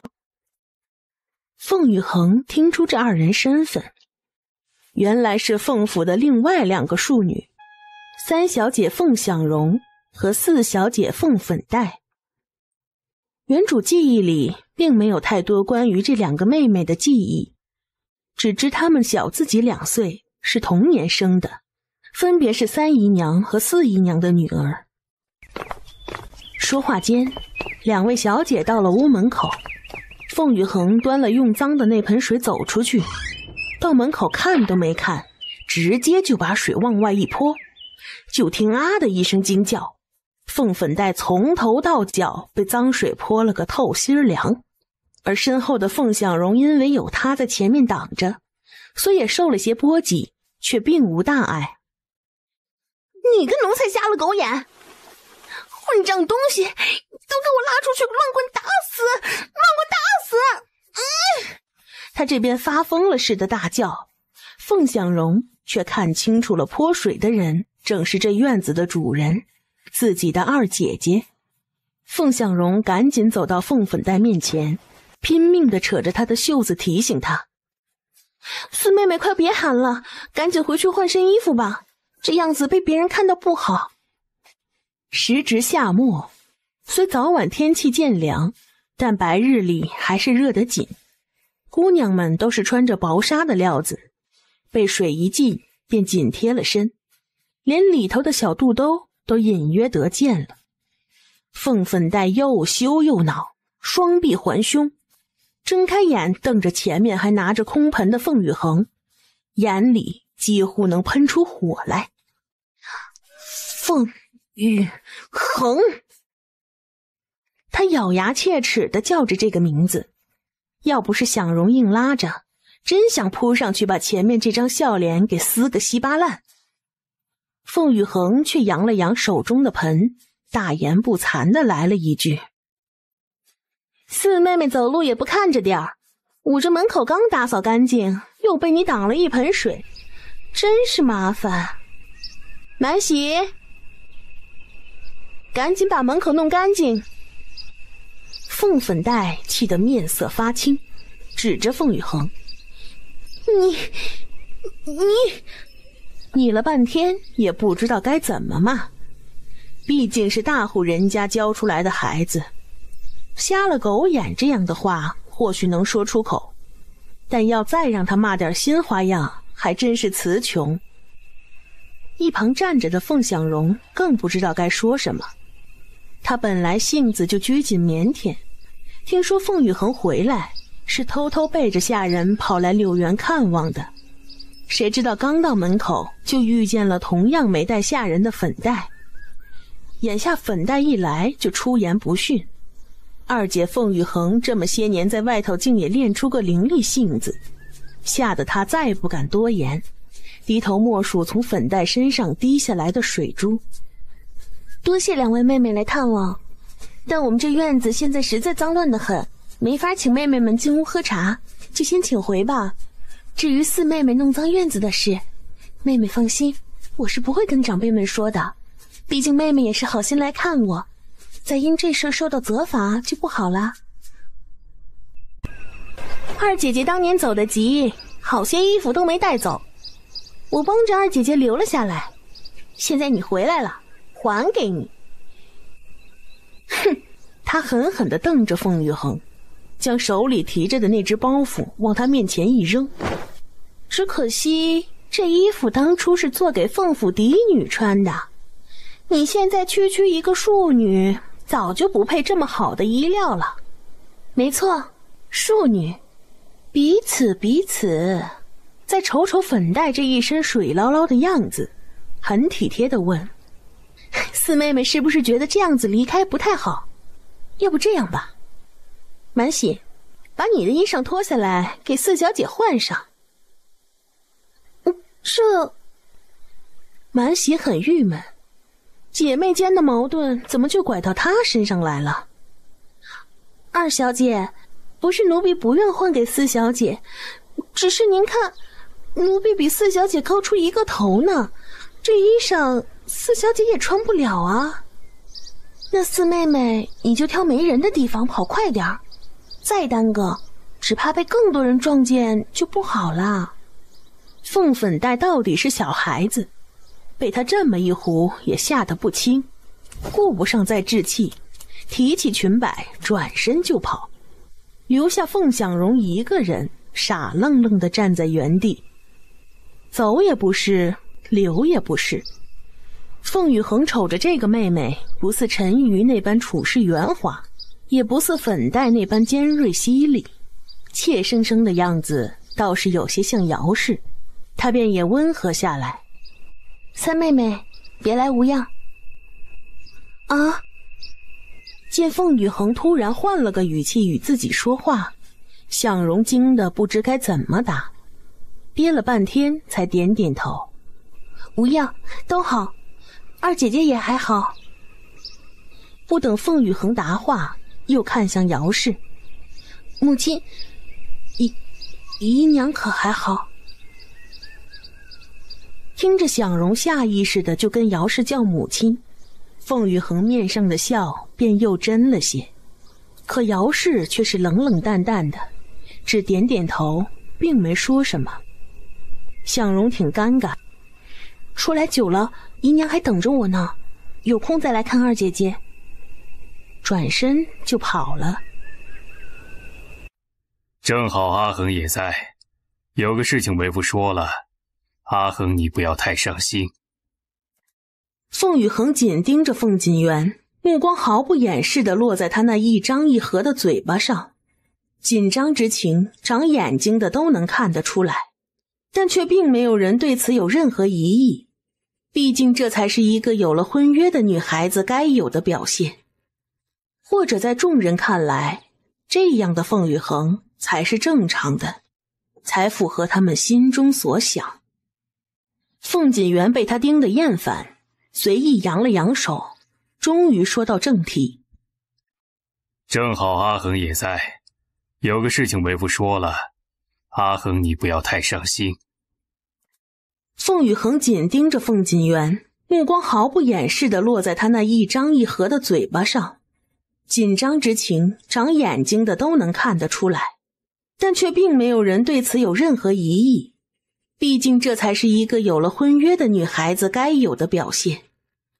或者在众人看来，这样的凤雨恒才是正常的，才符合他们心中所想。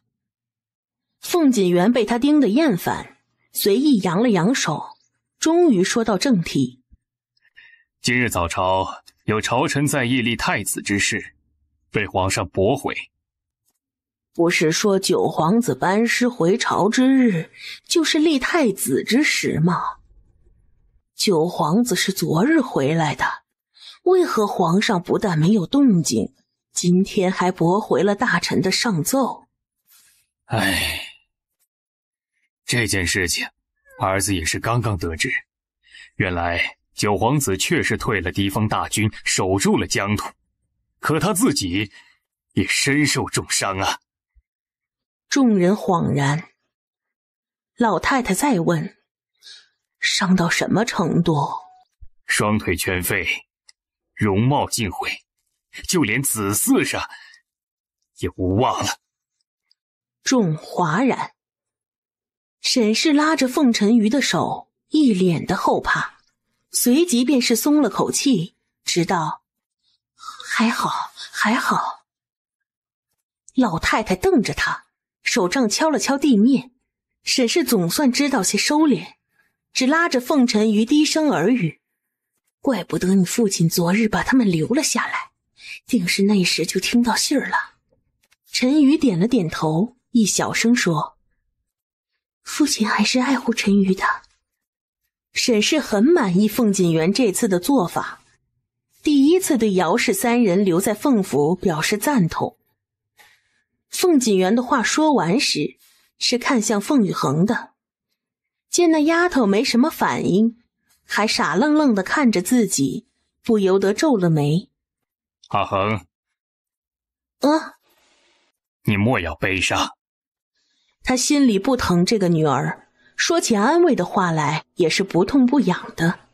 凤雨恒倒是眨了眨眼，反问他一句：父亲之前说有个事让我不要伤心，就是这个？不然你以为是什么？没什么。心里却是暗松了口气。众人知道他是一时半会儿接受不了这个事实，有些发愣是正常的。三姨娘安氏走到他身边，安慰地拍拍他的肩，小声说：阿恒莫怕，个人有个人的命，离你及笄还有3年呢，不急。二妹妹不要太伤心了，虽说他身子残了，可到底还是个皇子，总不会亏待了二妹妹的。你们都是我的孙女儿，手心手背都是肉。纵然阿恒你要嫁的人出了意外，但凤家永远都是你的娘家，在嫁妆上会多为你备出一份。祖母为何要为阿恒多备一份嫁妆？老太太心说，这孙女是不是傻？嘴上还得安慰着：你是凤家的姑娘，嫁给那样一个……祖母是怕你日后过得清苦，这才想着给你多预备一些。祖母好意阿恒心领了，只是祖母忘了，阿恒是凤府的女儿，九皇子亦是皇上的儿子，凤府都想着不亏待女儿，皇上岂能不记着多照拂照拂自己儿子呢？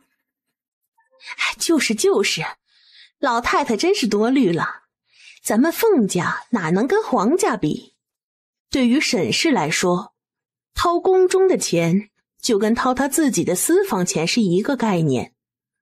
多备一份嫁妆，说的容易，那可是不少银子，凭什么便宜了凤雨恒？可凤雨恒显然并不想如他的意。沈氏的话刚一出口，他就又对着老太太说：多出来的那份嫁妆，阿恒虽然只领先意，但祖母美意却是不能拒绝的。你什么意思？沈氏根本就是个宅斗废材，点火就着，也根本听不明白那些个弯弯绕绕。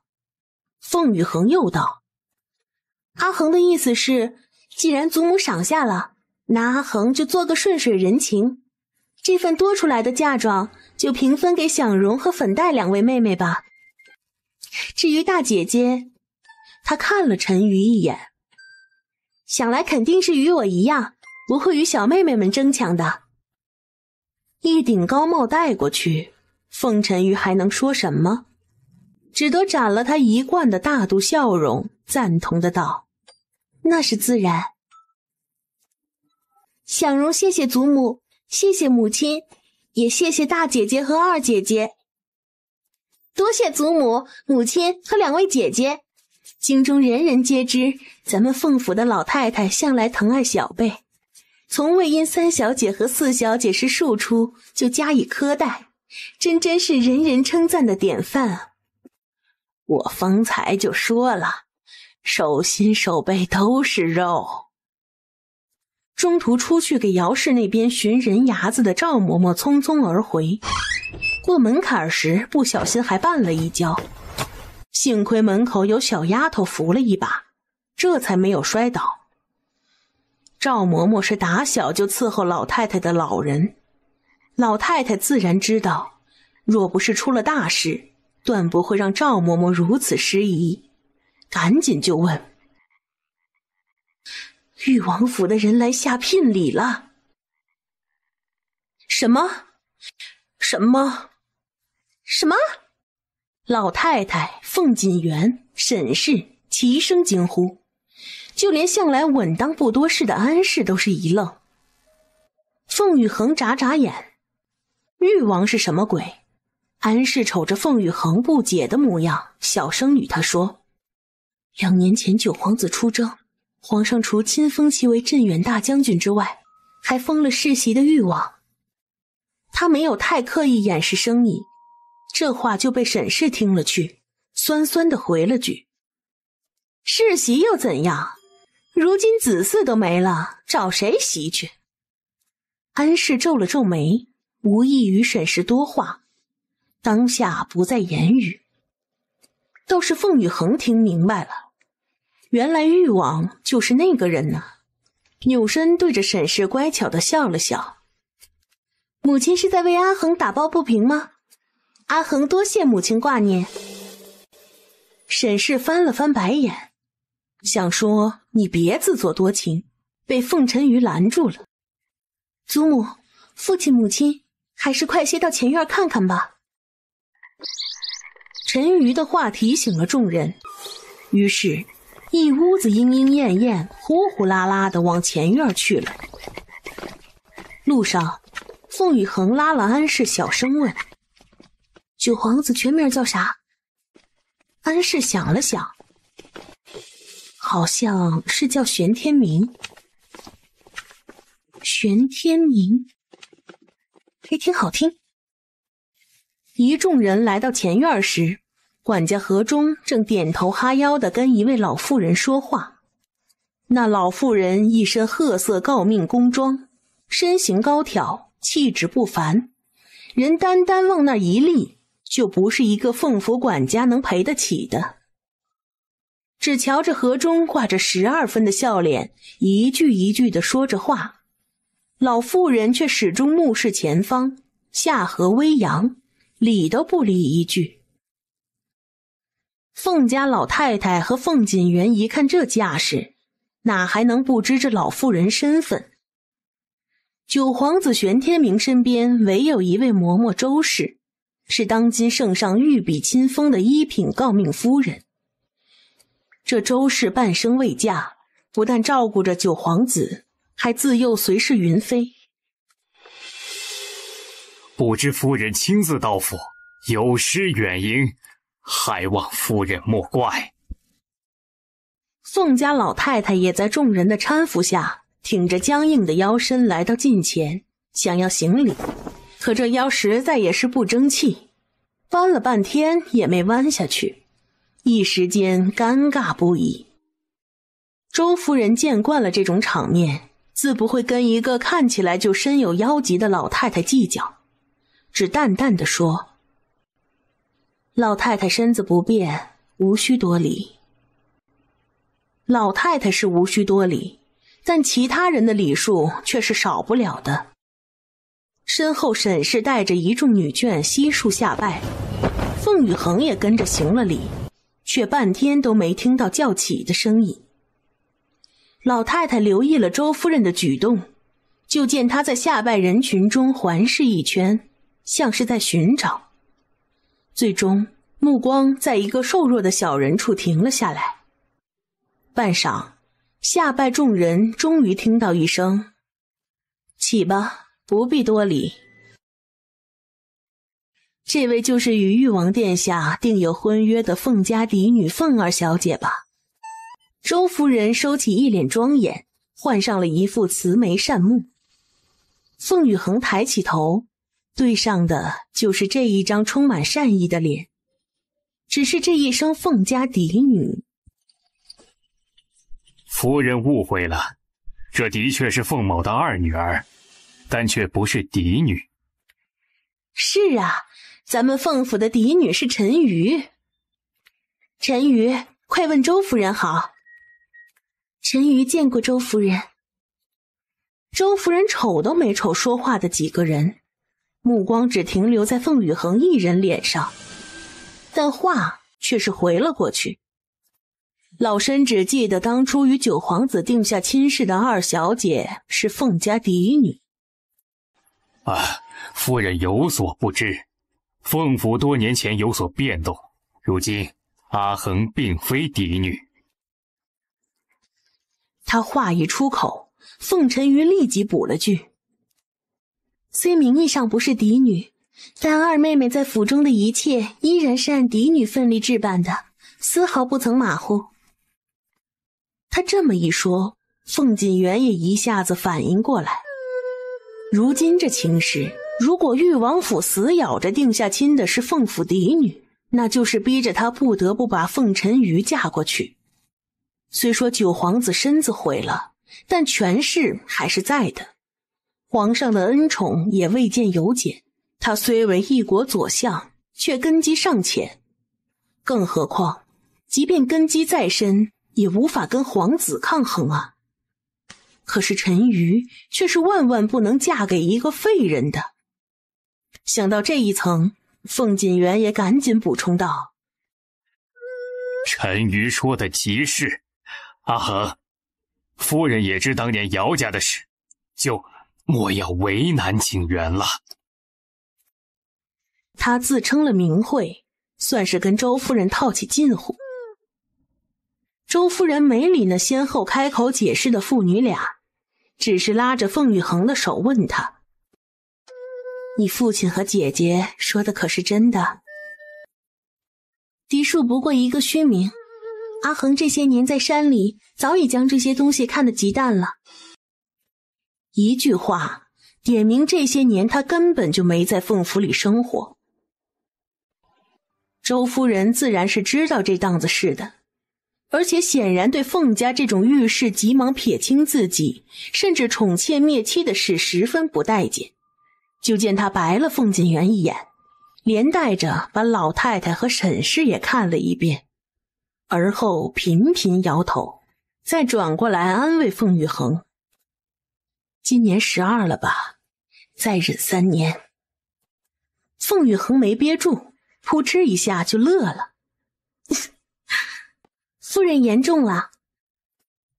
孩子，等嬷嬷先把正事办了，咱们再好好说话。凤大人，裕王与凤家二小姐的亲事是自小就定下的，当年就已经过了纳采、问名和纳吉。今日老身受裕王殿下所托，将大聘之礼送来了。周夫人说着，从一旁边跟来的丫鬟手里拿过礼单，亲自递向凤锦元。凤大人过过目，看是否合我大顺朝南方大聘的规矩。凤锦元恭敬接过，展开来仔细过目。沈氏也跟着凑上前，就连老太太都没耐住好奇，一并凑了过来。可这3人看了一会儿，就集体沉下了脸。这叫什么礼单？堂堂九皇子，裕王殿下给的聘礼。凤沉鱼见3人面色不对，悄悄往前走了2步，眼神瞄去，只见那上头写着白银3000两，以谢凤家养育之恩，聘饼1担，海味8式，雌雄鸡2双，猪肉5斤，鲮鱼2条，陈酿4坛，金果4件，茶叶2罐，糯米12斤，砂糖3斤2两，最后还有金镯1副。这样的礼单，纵是凤沉鱼也给看傻了。几人面面相觑，皆不知该如何接这话。周夫人看了他们一眼，唇角不着痕迹地挑了挑，追问道：“怎么，凤大人有何疑义？”敢问夫人，这可是誉王殿下授意的礼单。正是。凤锦元觉得自己再不说些什么，那就不是凤玉衡的面子问题，而是整个凤家的面子问题了。于是再道：“这礼单只怕确实不妥吧？可有违我大顺朝纳取之志？”那自然是没有，只是若平民百姓按这礼单纳取也就罢了，这王侯将相之家，怕是真不妥吧？凤大人知道平民百姓是这规矩就好。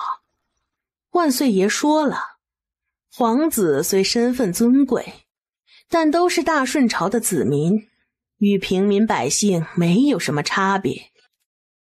一句话把大顺朝的皇帝都给抬了出来，凤锦元还能说什么？只得把礼单交给管家收下，冲着周夫人施了一礼。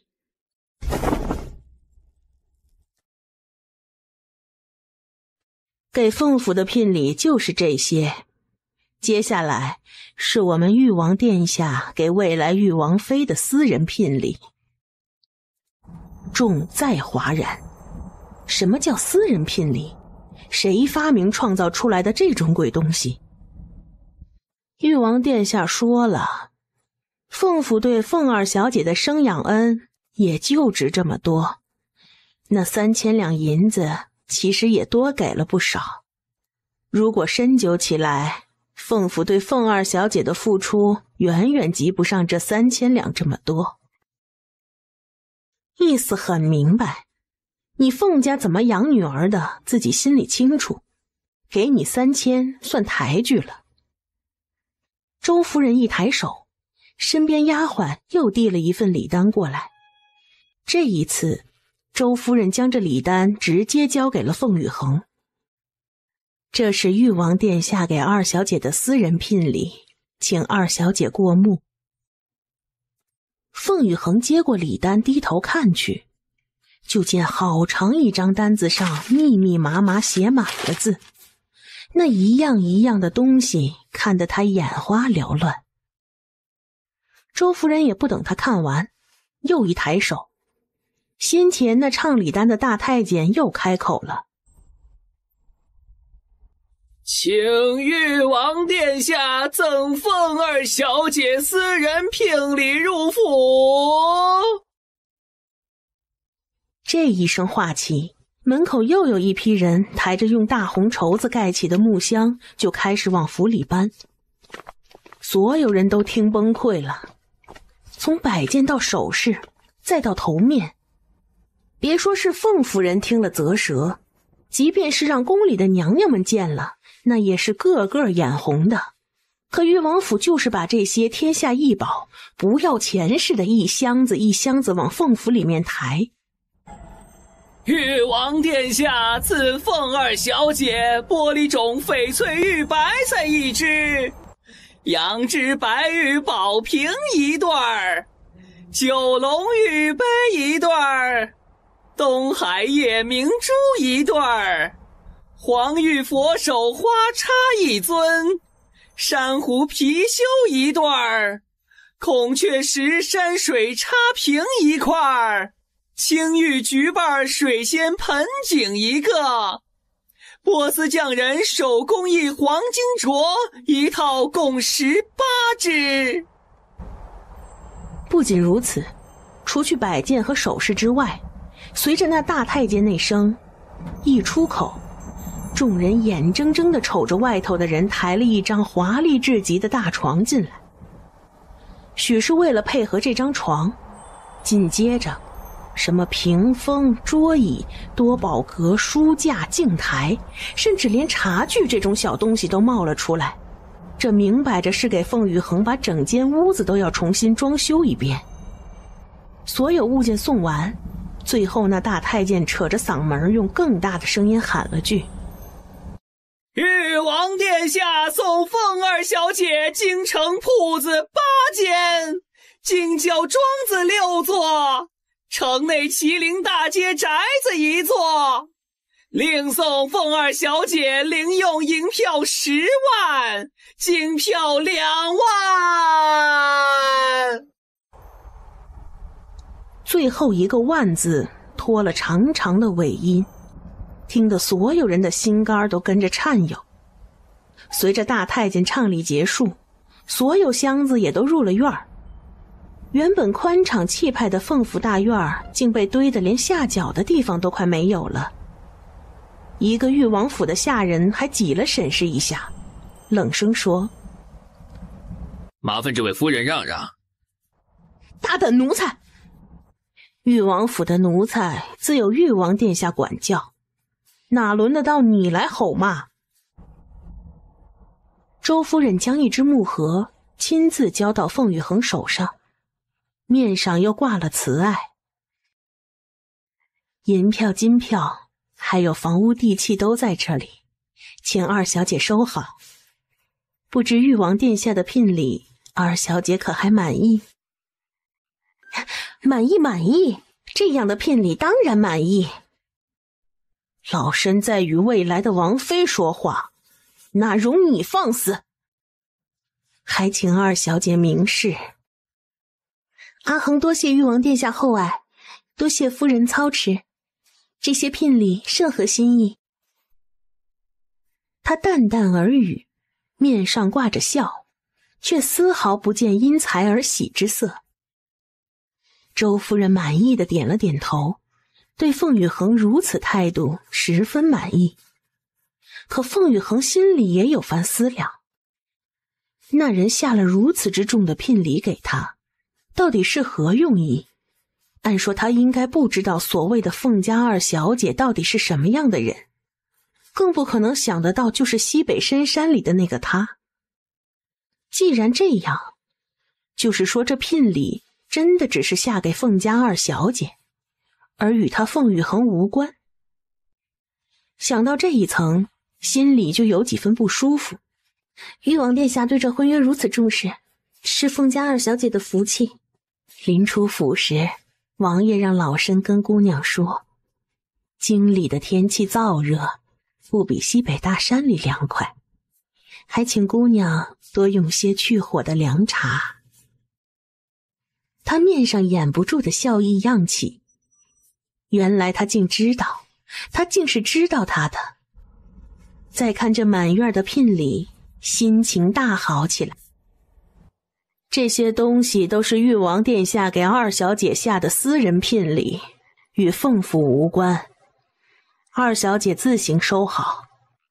周夫人，自古以来男方下给女方的聘礼都是由娘家代为收下的，哪有女儿家自行收着的道理？这是规矩。规矩？妾台妻位，这样的规矩老身可没有听说过。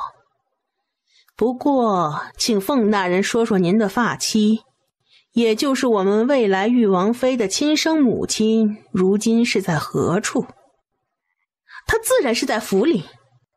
凤锦元冷冷一个警告的眼神递过去，吓得他一缩脖，可又实在咽不下这口气，便嘟囔了一句：谁叫他自己娘家被皇上罚了？母亲这话是怎么说的？皇上是将我外祖一家罚往荒州，可却并未下旨要一并发落我那早已出嫁的娘亲啊。好像当初也并没有针对某一个人有更重的发落，即便是噎死了贵妃娘娘的外祖本人，皇上也只是降官级罚俸禄。想来与那位贵妃娘娘的恩宠比起来，圣上更为看重的是外祖的医术。这话一出口，在场所有人都傻了。凤锦元眉心皱的都快要拧出水来。凤玉衡这话摆明了是说给他听的。想来也是，当初皇上并未下旨要一并发落姚氏，之所以将他赶下堂去，完全是凤家自己的主意。你打我干什么？把你的嘴给我闭上！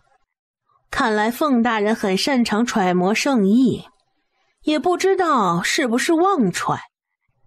夫人，阿恒相信父亲定不会做那妄揣圣意之事。其实这些也算是凤府的私事。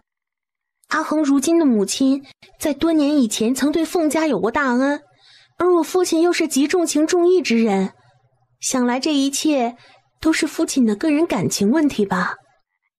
凤锦元双手握拳，他怎么这么不爱听凤玉衡嘴里的重情重义这4个字呢？这么一说，岂不是把他宠妾灭妻之事做了实？阿恒休得胡言。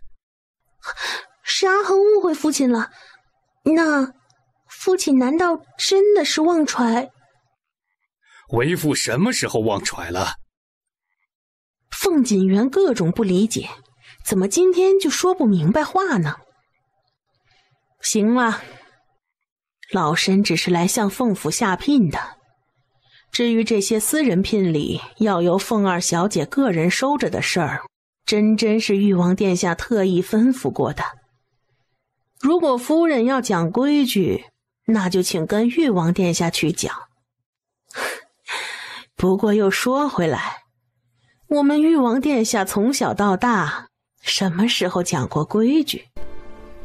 王爷3岁那年，爬上龙椅，抱着玉玺玩了1个下午，最后摔坏了1个脚。9岁那年，一脚踢死番邦进贡来的烈马。12岁因云妃娘娘被宠妃排挤，他一鞭子将那宠妃抽死。皇上只问了那鞭子有没有伤到殿下。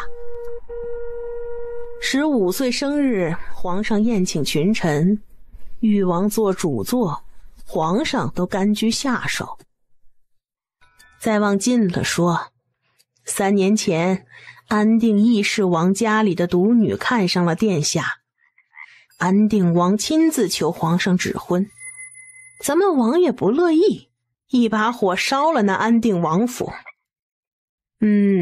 就在昨日，殿下回京进宫时，御林军中有一将士盯着他的伤腿看了许久，王爷扬起鞭子当场杀了31人。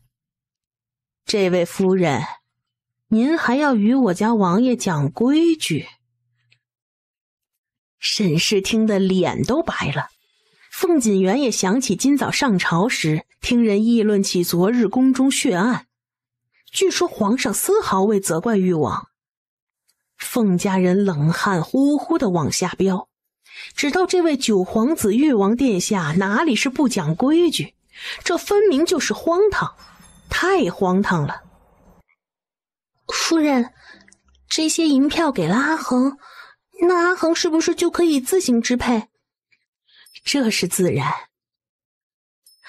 太好了，那阿恒就可以用这些银票给府里的亲人做几身好点的衣裳，再给大厨房里添些好的食材。实不相瞒，虽然父亲是当朝的左相大人，虽然咱们凤府看起来很气派，但实际上挺穷的。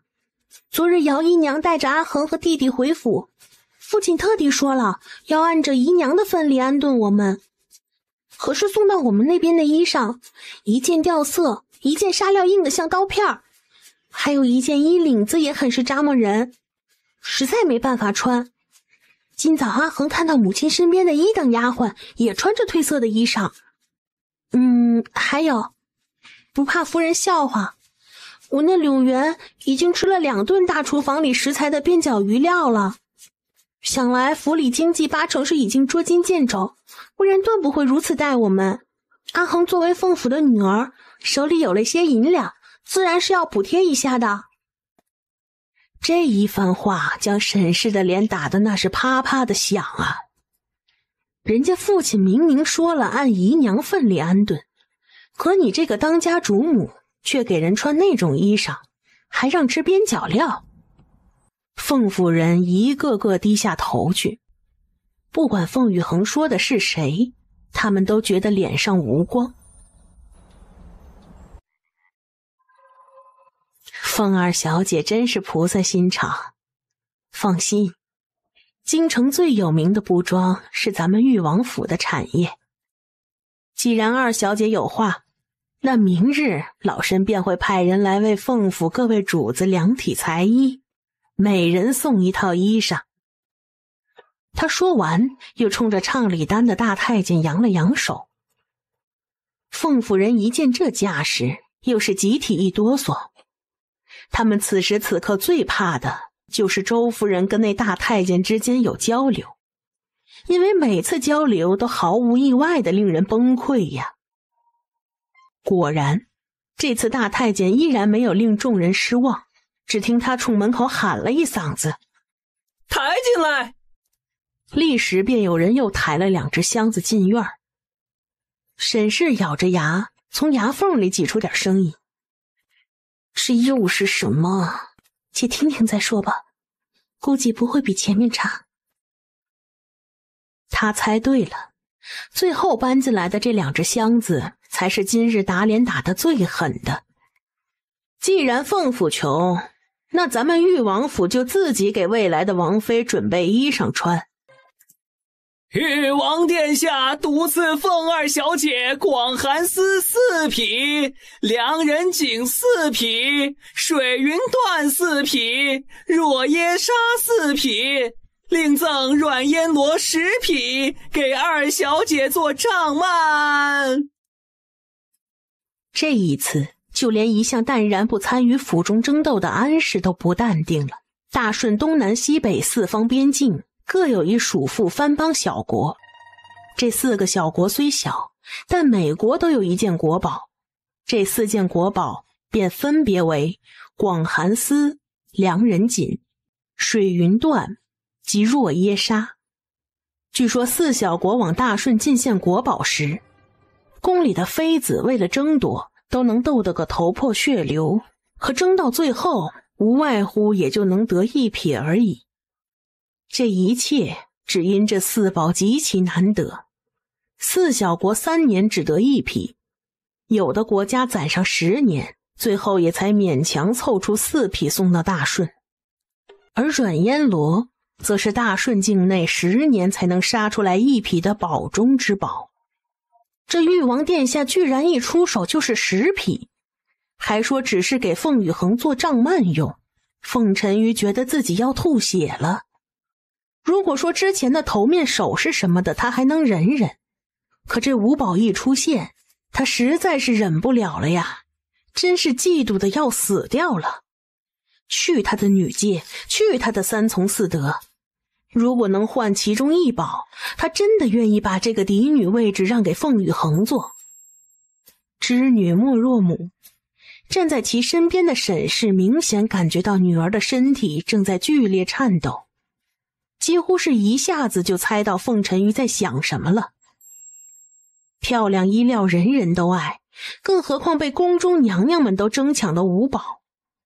沈氏紧紧握住凤沉鱼的手：“沉鱼，想想你的以后，等有一天你母仪天下，所有的一切还不都是你的？”终于，母仪天下4个字将凤沉鱼混沌的神智给拉了回来。劳夫人代我谢过誉王殿下，这些礼物阿恒很喜欢。凤家人直翻白眼，只很喜欢吗？这凤羽恒到底知不知道这些东西意味着什么？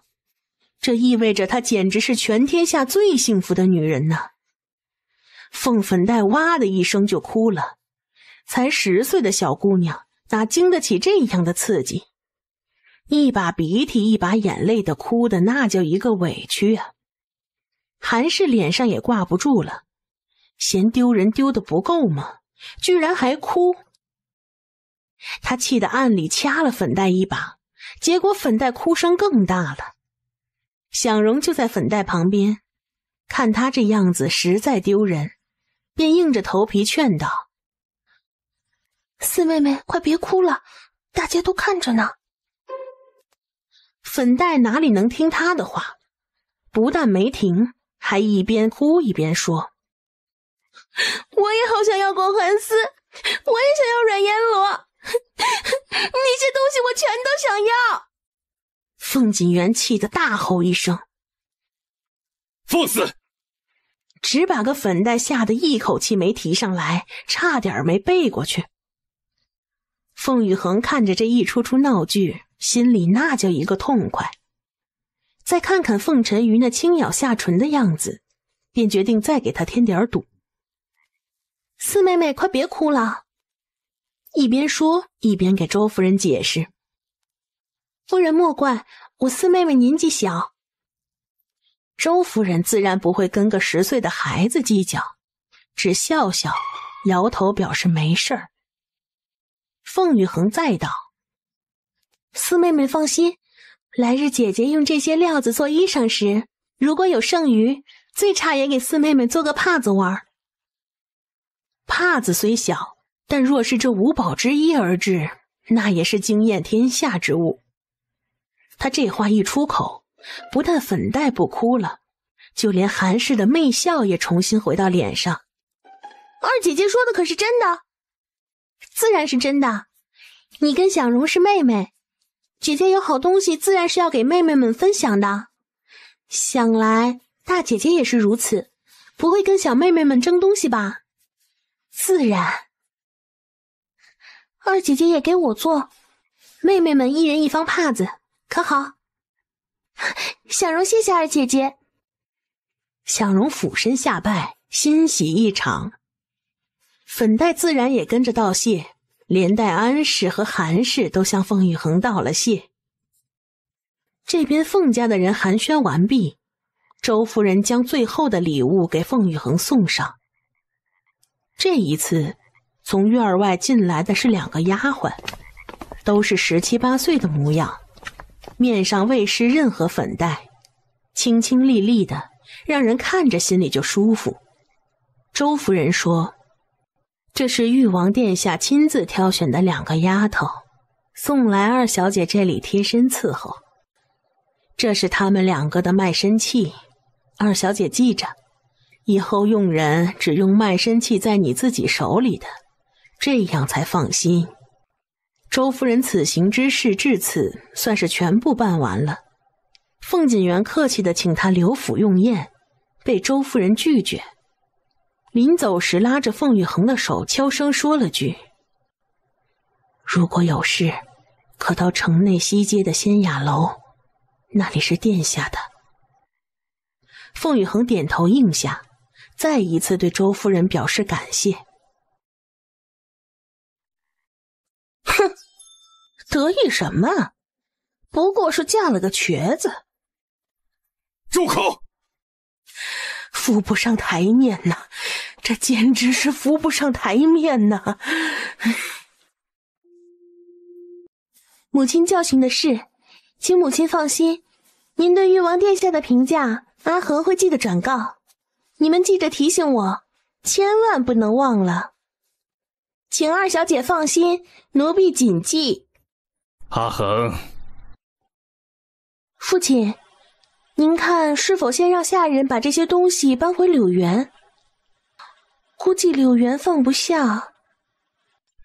阿衡看看喜欢院里哪个院子，为父啊，重新为你们安排。二小姐可否先看看王爷送的那座宅子？听说紧挨着凤府呢。哦，可是北侧那座老王爷的空宅呀。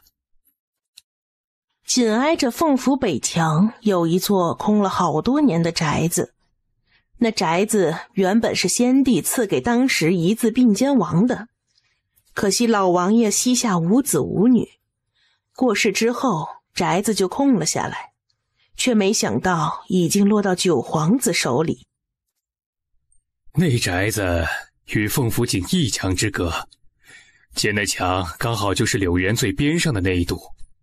如果王爷所赠的宅子就是那座的话，阿衡啊，为父可差人将那堵墙拆除，直接与柳园连到一处。正是相爷所说的那一座。凤锦元心中暗叹，当年一字并肩王是个极低调的人，因为家中无子女亦无女眷，而他又一向不喜欢张扬，所以府邸并不大，甚至也就比如今老太太住的舒雅园大不了多少。但那宅子却布置得极其别致，小桥流水，莲叶满池，生生把江南美景都搬进了北方宅院中。说起来，他也曾打过那宅子的念头，只因觉得那样的院落才配得起自己最骄傲的女儿陈瑜。可打听来打听去，都不知那宅子究竟归属何人。没想到那宅子最终还是落到凤夫人的手里，住的人却不是陈瑜，而是阿恒。他看向凤玉衡，瘦弱单薄的身板似乎风一吹就倒，可面上却是带着一股难言的坚定，一双大眼睛透着莫名的灵动，让他几乎不敢与之对视，只觉一望过去就能被其看穿。父亲无需大费周章，只在柳园北墙处开个月亮门便可。如此，便随你吧。何管家，着人将二小姐的聘礼先往柳园办，同时派工匠在北墙处开个月亮门，今晚之前务必办好。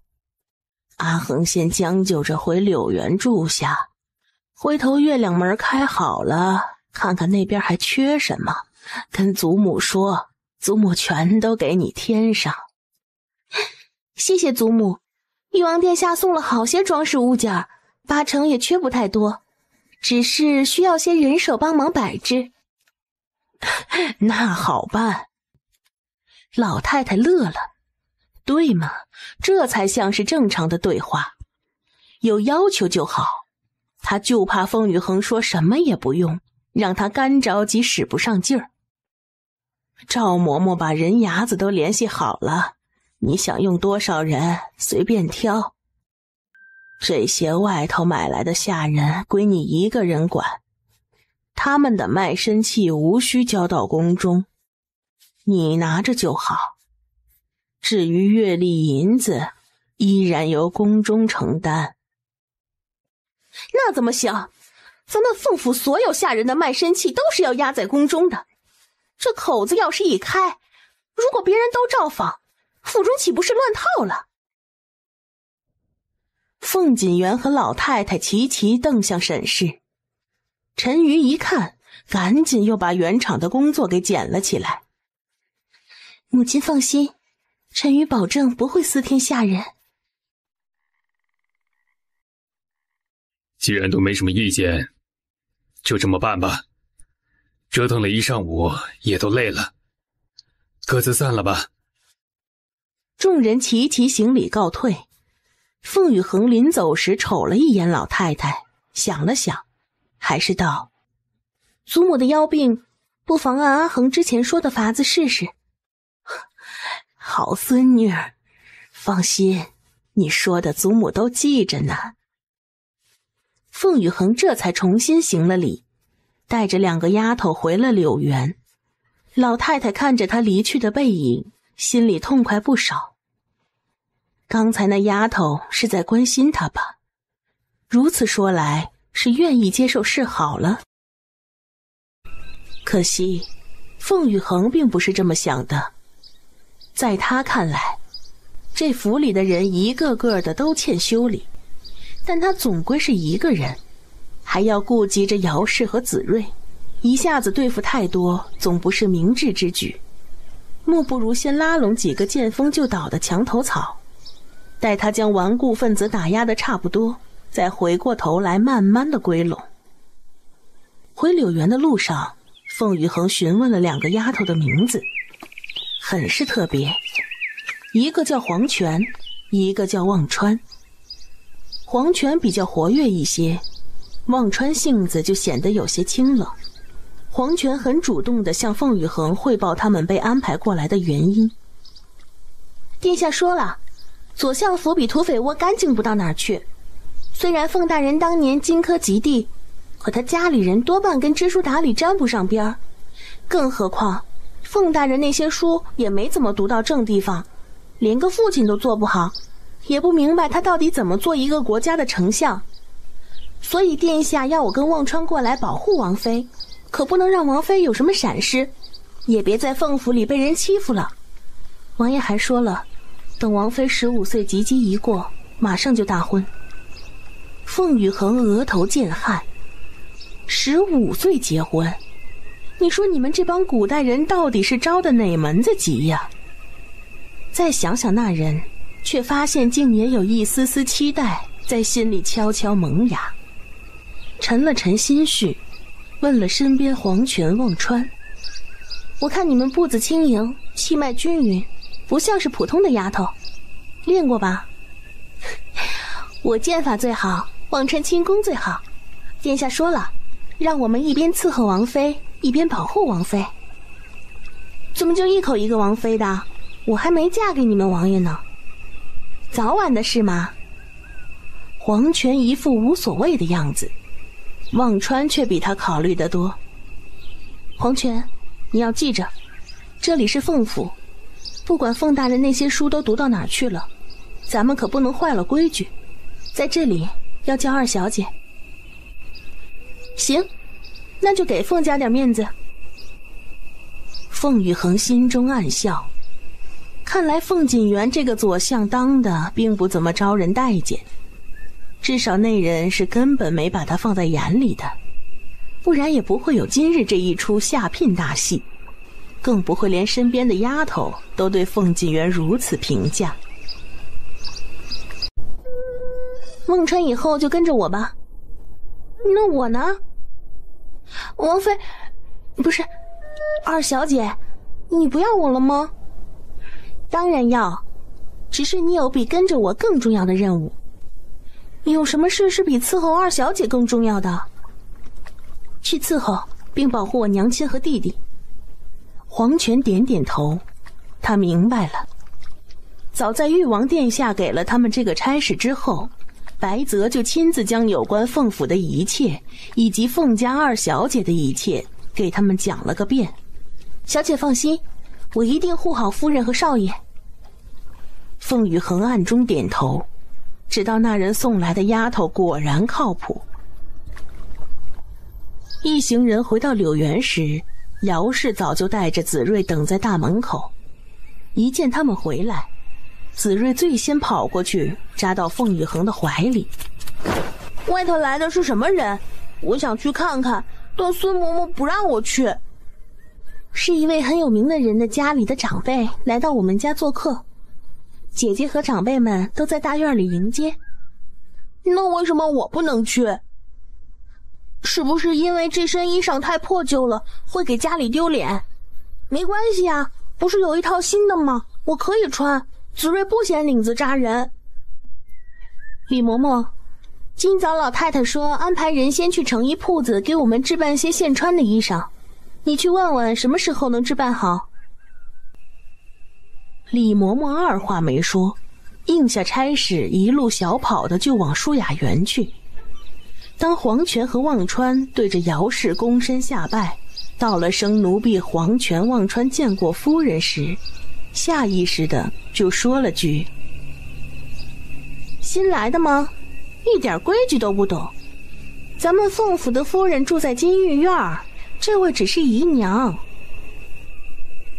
我们的规矩是誉王府教出来的，你若有意见，我可以带你去誉王府理论。”宝堂哪有那能耐，低着头不再说话了。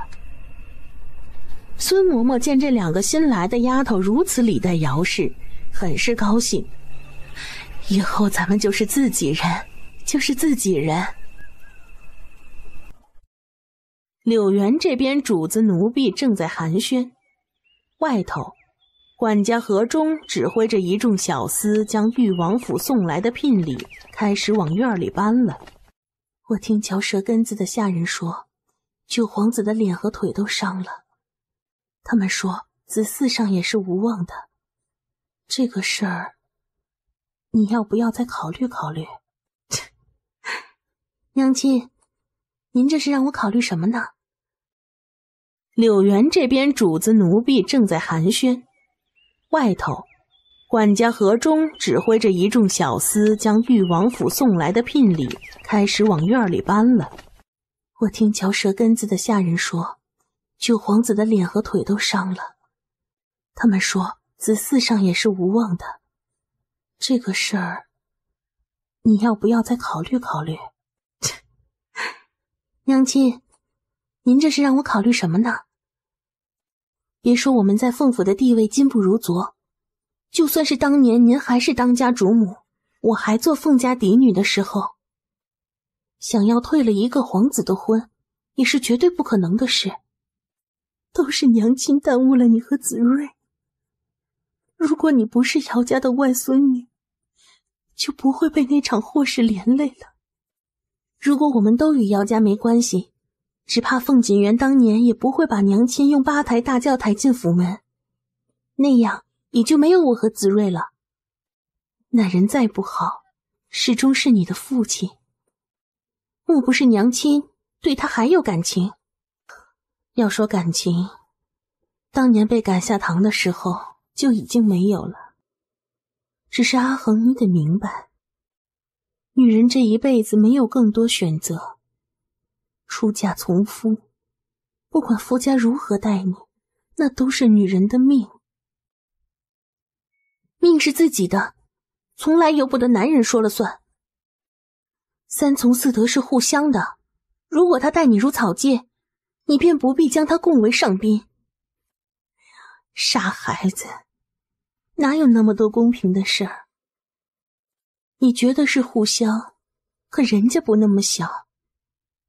娘亲其实早都没有什么指望了，如果就一辈子生活在那个小山村里，也是挺好的。可是觉得委屈了你跟子睿，这才想要回到京城来。可是没想到九皇子那边，九皇子很好，娘亲放心，这门婚事阿恒是乐意的，心甘情愿。可是别的也就罢了，那子嗣问题，娘亲如此在意，难不成我们还要跟皇上去评理？又或者是凤家有胆子能跟誉王府退婚？所以左右没有办法改变的事，莫不如多看看对方的好。至少今日发生的一切，在我看来是满意的。娘亲你看，这些都是誉王殿下送来的好东西。别的不说，单单是广寒丝、良人锦、水云缎、若耶纱和软烟罗这5样，您觉得如果他不是真心待我，会把他们送到凤府吗？而且那些都是宫里娘娘也得不到的至宝，九皇子还真是有心了。我们家阿恒也长大了，你自己的事自己拿主意吧。娘亲总归是希望你好的，他若能真心待你，其他的事，容貌和腿脚倒还好说，子嗣上的事，以后寻个机会给你外公去个信，也许不是没有回转的余地。娘亲放心，阿恒一定不会委屈自己的。咱们都要好好的活着，也要睁大眼睛看着那些曾经对不起我们的人会有什么样的报应。娘亲，都会好的，一切都会好的。这边娘俩说着知心的话，那一边凤子睿已经彻底被那些抬进来的大箱子给惹亢奋了。凤宇恒笑着走到一只已经打开的箱子面前，从里面挑出一只软白玉雕成的小老虎，只小孩子拳头那么大，用褐色的缎带穿起来，下面垂着半长的穗子，十分精致。来，回头做好了新衣裳，就让黄泉姐姐把这个给你系到腰间。子睿是属虎的，还真是巧。哪里是巧啊，咱们王爷特地为夫人和小少爷也准备了好些礼物呢，这只小老虎就是其中之一。多谢王爷细心。姚氏心里也好受了许多，倒不是因为得了好物件，只是通过这件事情就能看出那九皇子是在意他的女儿的，如此就好。箱子也搬得差不多了，何中巴巴地跑到凤玉衡面前请示：二小姐，还有些箱子放不下，已经摆在柳园门外了。奴才请二小姐给个话，北墙的月亮门是现在就开吗？开，马上就开。不求美观，也不用太大，够2个人经过就行。你让干活的人手脚麻利些，最好2日之内就能够完工。为什么要在北墙开月亮门？凤玉衡反问。娘亲可知玉王殿下送了一座宅子给我？是有听说，就是北墙隔壁那座。姚氏啧舌，他是在京城长大的，自然知道凤府隔壁那座宅子的来历。没想到猴王将相人人都想得到的宅子，最后竟是落到了自己女儿手里。殿下有送好些茶来，老奴去给小姐和夫人泡上吧。泡吧，就用殿下送来的茶具。一会儿你帮着孙嬷嬷把聘礼中吃用的东西挑出来，单独存放。等我们搬到隔壁去，单独辟间屋子出来存放那些，其他的也分门别类。如果有取用，定要及时做好记录。小姐放心，若有人敢打这些聘礼的主意，裕王府第一个不会放过他。晌午一到，大厨房那边的管事立即带着一众下人赶往柳园。端食盘的端食盘，提食盒的提食盒，浩浩荡荡的，足足来了12个人。那管事是个50上下的老妇人，一身的肥肉跟沈氏有的一拼，笑起来2只眼睛都快被肉给挤没了。一到了柳园，没怎么在意姚氏，直接冲着凤玉衡就拜了过来。老奴王氏问二小姐安，晌午了，老奴来给二小姐送饭菜了。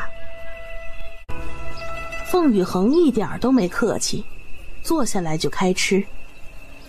姚氏就总容易多想，他问凤玉衡：我们这样是不是会遭人非议呀？爱非议就非议去，难道没有这一桌子菜，咱们打从回府以来遭到的非议还少吗？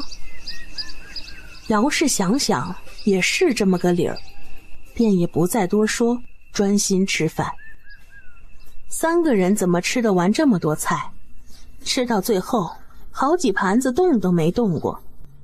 凤玉衡做主，以后就是这个规矩，柳园的下人不到大厨房去吃饭，这几盘没动过的你们端去吃，其余剩下的如果有爱吃的不嫌弃的话也可以端走。等搬到隔壁之后，叫孙嬷嬷张罗着专门给你们列个饭堂。黄泉很开心，笑嘻嘻地张罗着大伙赶紧把饭菜端到厢房去吃饭。满喜一直也没一句过多的言语，黄泉叫他做什么他就做什么。宝堂觉得他有些不对劲儿，找了机会逮了他问道：你被二小姐吓怕了？不是被二小姐吓怕了，是被裕王殿下吓怕了。你一直在院里没出去过，不知道。待吃过饭有了闲工夫，就去外头打听打听。你看看咱们府里还有几个能不被裕王府吓到？下午，姚氏哄了子睿睡了觉，黄泉在院子里跟着孙嬷嬷一起清点整理那些聘礼。凤玉衡昨夜一宿没睡，这时有些犯困，本想也眯上一觉的，谁知才刚准备躺下，就见望川走进屋，到他身边轻轻开口：二小姐，府上的三姨娘带着3小姐来了。说起来，姚氏和安氏的关系算是和睦。当年安氏紧随沈氏之后进门，着实被沈氏欺负得不轻。但安氏并不是喜争斗之人，能忍则忍。好在那沈氏当初也只是个妾，有姚氏这个当家主母压在上头，她也不敢做得太过分。姐姐，在抬头时，眼眶就红了去。姚氏也是几分感慨，快让安姨娘和三妹妹坐吧，以后说话的日子还长着呢。见过二小姐。姨娘快别这样，在我这里没那么些规矩。您是长辈，犯不着跟小辈们行礼。我是做妾的，哪里当得起长辈这二字？二小姐太抬举我了。照理说，在二小姐面前，我应该自称奴婢的。姨娘可千万别这样。孙嬷嬷已经泡了茶端出来，茶香瞬间进了整间小厅，想容不由得惊呼：这是什么茶？好香啊！定是玉王殿下给的好东西，咱们府里可没有这样好的茶呢。就算是有，也轮不到柳园的人喝。说起来，是凤家做的太过分了。不过二小姐刚刚回府，还是不要树太多敌人好吧。凤宇恒知道安氏也是为他好，点头谢过安氏，却又摇摇头道：从打我们敲响了凤家的大门开始，敌人就前仆后继地赶来，哪里还用故意去招惹？二姐姐刚回府，原本身上是半点好东西都没有，好在今日玉王府送了一些过来，这个就给三妹妹当个见面礼吧。想容一下就被那对耳坠子给看呆了，粉嫩嫩的颜色雕刻出2朵精致的桃花，那材质也不知道是什么，看起来像玉，又感觉不是玉。他说不上来，只觉得之前看过的所有东西都没这个好看。小姑娘张着嘴巴发呆，过了好一会儿才惊呼一声：太漂亮了！傻丫头，还愣着干嘛？还不谢谢你二姐姐，这可是天下难寻的粉水晶。想容一听是水晶，还是粉水晶，立即也明白这东西的珍贵，赶紧郑重其事地跟凤宇恒行了个礼。想容谢谢二姐姐。凤宇恒笑着将这姑娘扶起，轻拍拍她的手臂：姐妹之间不需要这样拜来拜去的，你放心，之前我说过要送粉黛一条帕子，自然也不会少了你的。待我用那些布匹裁衣裳时，会多留出一些来，偷偷的给小荣做一双绣鞋，留着你出嫁时穿，可好？没等小荣有反应，安氏先激动了：二小姐。安姨娘不必这样，阿恒虽说离府多年，但儿时的事总还记得些。那年娘亲怀子睿时，沈氏偷偷的将补品中珍贵的药材换了去，是安姨娘看到后告诉老太太，这才能让娘亲顺利进补。阿恒记仇，但也同样不会忘恩。谢谢二小姐。姐姐回京之后可有去过百草堂？没有，回京之后直接就到了府里，还没有出去过。那姐姐最好抽空去看看。我前些日子出门去打理铺子时，见到那百草堂的掌柜好像换了人。田伯不在了吗？我特地进去转了一圈，并没有看到田伯。现在的掌柜是个年轻人。姚氏见凤宇恒一阵迷茫，便同他解释：京里的百草堂是当初我嫁到凤家时娘家给的陪嫁铺子，你那时候年纪小，对这些不是很在意。而且说是我的嫁妆，可自从嫁到了凤家，哪里还有我说话的份儿？何止是没有说话的份儿？如果我没记错，姐姐从前就说过，姚家陪嫁的铺子在你刚过门的那一天就被老太太收去了。过门那天，所有东西都抬到了老太太那里。第二日送回我院子时，就少了那些铺面的地契。我去找老太太问过，她说既然嫁到了凤府，这些便由宫中代为保管，还说凤家不会亏待我，娘你就信了？我不信又能怎样呢？是啊，